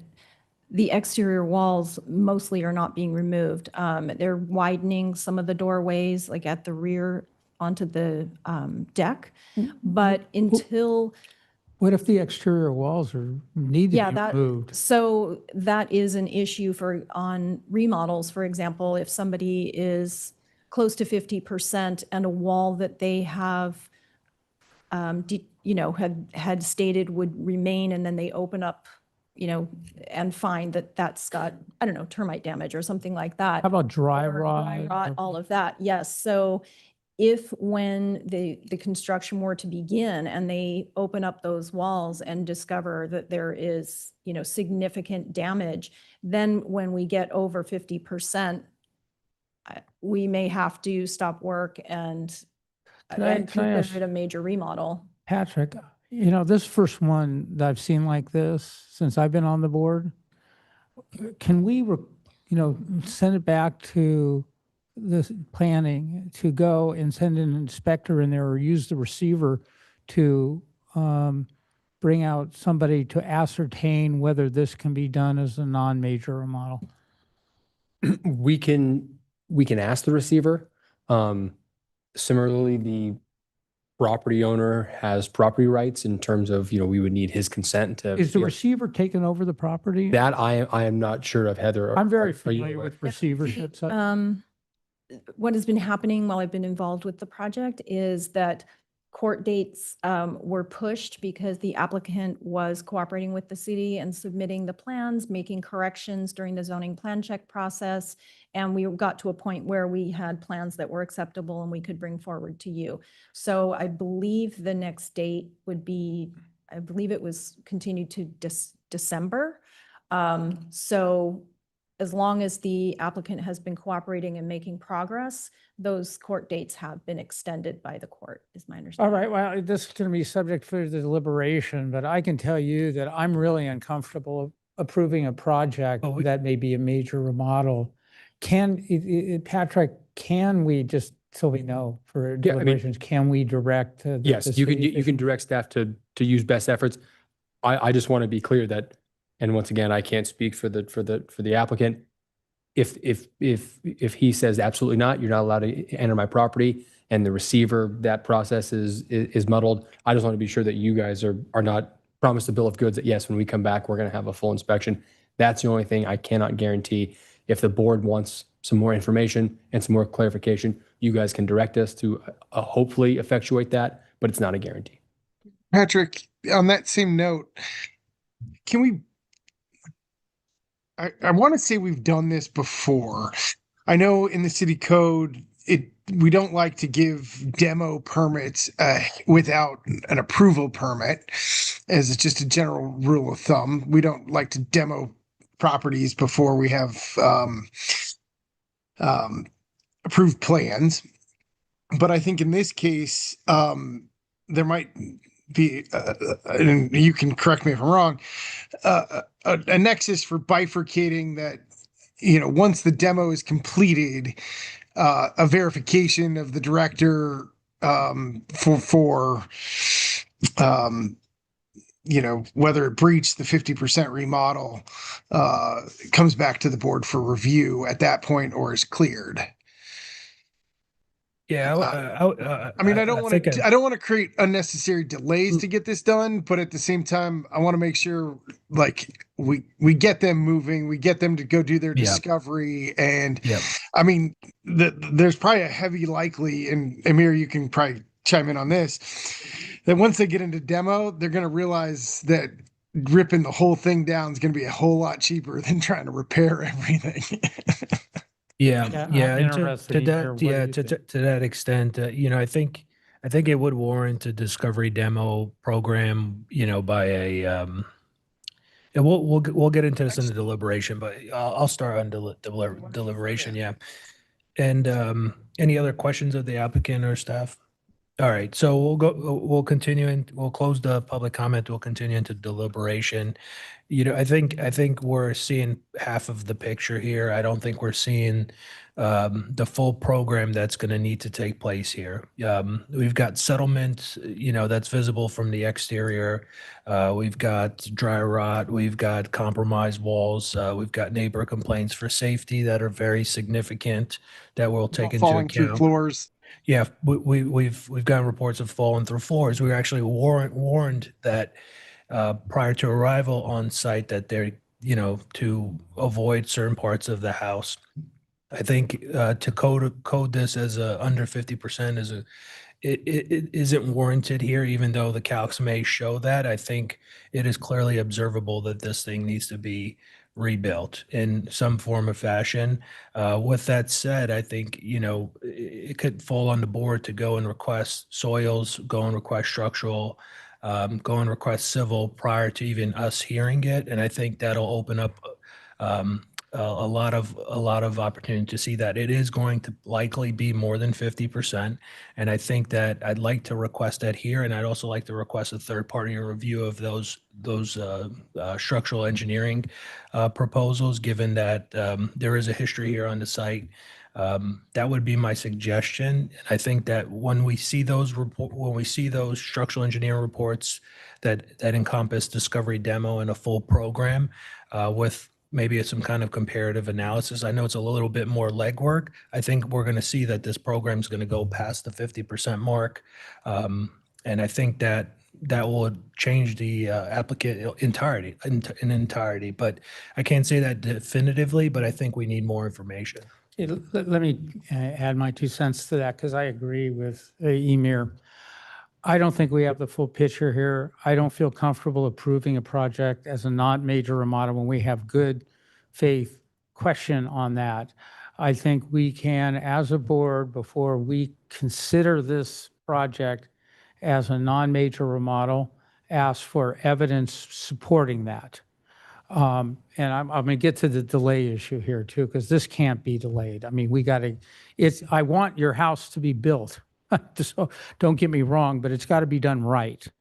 And we got to know what we're dealing with, including whether this building should be scraped and start from scratch, which I've been through a lot of construction defect matters, and I would be surprised if we don't get there, given the condition of this building. So I think, and let me go to what we can, if you want to proceed on this application, if the applicant wants a non-major remodel application based upon this design, they need to prove to us that the demolition requirements for this house can meet that definition, which I would say would need and you know what it's needed. Obviously a structural, what else did you say? Soils, because the soils could be compromised, and the foundation. Oh, the foundation's really critical. So we want by qualified, certified engineers, we want a structural, we want a soils, and we want a foundation examination. And then, Patrick, can we get the city to review it, third party? Just review those reports? Sure. Okay. That would be I think we continue this. It's going to take a while to get those done, but I'd like to have you get those done. If everything works out, and you probably have to have this stuff done anyway, we can get this project approved and then get it over to the building to where they can start. But without that being done, I don't think this board's going to be able to address the merits of your project. The only thing I might add, and it's a question, I guess, for the practice of the city. I know there's a building bond, but I mean, we probably need some level of recommendation from staff or the attorney's office on what kind of elevated bond needs to be applied to this project, just to ensure that it keeps moving forward in the city's interest, given that its extensive code enforcement length. Correct. And just to add on to that, the current case against the property owner and the property will not be dismissed until it is all wrapped up. This is not one of these things where, hey, you got your application in and we walk away. So that case is still ongoing. We will look into that bond issue, board member Weil, but there is a kind of there's basically not a dual process, but there's attorneys and a court also overlooking this as well. Not necessarily the structural stuff and things. Well, one of the things that I also don't want to leave with the receiver. Go ahead. Sorry, Lewis. Tom. Go ahead, Lewis. I want to talk Patrick, about in the that same note, I think there's urgency that Tom was mentioning, or board member Gibbs was mentioning, to keep this moving. Obviously, if Heather's mentioning there's a December date, I want to try to keep this timeline tight, that we're bringing this back in October, giving him, 60, 90 days to, get this evidence back to us so we keep it moving. Because I don't want to table this that we're a year out from hearing this again. So I'll take your advice on how we keep this on a timeline. Also, real quick on the receivership. The receivership's has a lot of power in this thing, including the bond requirements and so forth. So I would be trying to talk to your receivership lawyer and try to get the receivership actually as an officer of the court, but I would be talking to the receiver about coordinating with what we're doing for them to create the timeline. Make a timeline that's doable. You say you want to get this project built. We want you to get this project built, but let's get it done with protection for the neighbor who has very legitimate concerns, particularly with kids next door. So I would like to see, I would request, I mean, obviously, you guys are really, really highly competent lawyers and all that. But in my view, the receivership should be coordinated with what we're doing here and be setting the timelines with us and requirements to make sure that once this thing starts, because the receivership has the power, if things don't go well, to require this property be leveled. And I'd like to get to that point if there's any funny business going on, and I'm not suggesting there is. I don't know that, I'm not taking sides. I'm not questioning the honesty or integrity of anybody. I'm concerned about the public. To get the receivership to be active in making sure we stay on a schedule, we can get this project built safely and quickly, and that if it doesn't happen, to take action. Can I just say can I say something too? And I think you had mentioned that there was a court date in December, and that tomorrow you would bring back what our decision was, talking to head of staff. So if what we're requesting, it boils down to, okay, so we have a set of plans and a staff report based on a project that is not a major remodel. So I guess what we're asking is to basically have a geotech, a soil, structural, and a foundational report expedited so that ideally we could still, or the receivership or whatever, that December date could still remain in effect. It could come back to us just with those additional reports. And if it could come back to us with those additional reports, which I'm hoping would minimize staff time so that we could get it like October, end of September, October, as soon as you could get that done. Then if it's verified that it is indeed not a major remodel, then we already have our package. Staff wouldn't necessarily need to do additional work on that. If it turns out that it would kick it into a major remodel, then I don't know what happens. But I'm thinking, I guess all I'm asking is that our request for this verification really be expedited so that it doesn't slow down the courts and, all the other pieces of this thing, right? Well, also, those hearing dates can be changed. They can get earlier hearing dates. They can go into court. The receiverships have a lot of access to the court. This is probably just a status conference. Heather, were you going to comment? Yeah, so if it does turn out that it becomes a major remodel, then the nonconformities need to either be brought into conformance or the applicant would need to request a variance to maintain the nonconformities. So the height, over height, additional building setback, and so on. But again, if it were to turn out that the building could not be rehabilitated and needed to be demolished, then of course it's a moot point. But yeah, so the major remodel does trigger the need for a variance to maintain those nonconforming aspects. And this is where the receiver needs to be coordinated with us, because if it determines it's a major remodel and the building needs to be demolished, whether in whole or in substantial part, then at that point, the receiver needs to go in and order, get a court order ordering it, or see if he has the authority to deal with the neighbor's concerns. Meanwhile, we can expedite the process to get your approvals for a revised design, consider your variance. I think it's in the interest of the city to expedite this application to get you to an approved set of plans, but you got to go through the hoops. So I would do a relatively short continuance and tell the applicant that they need to kick some major what to get those reports done ASAP, if they want to get through the process here. Like a late October date. Yeah, I think give them 8 weeks to get the reports together, and then staff have time to review, and then the hearing.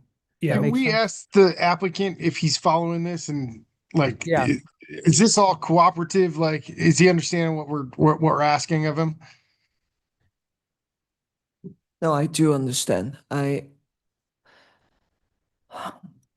If that's how it's gonna satisfy the board, I do understand. I do want to get it started as soon as possible, but You're You going to tell need me. these studies anyway. I'm just telling you that. you know. Yeah, and there's been some We recent appreciate that, ones by the way. that like Hillage comes to mind where Yeah. they cross these thresholds. They spent 2 to 3 years in code enforcement after starting their project.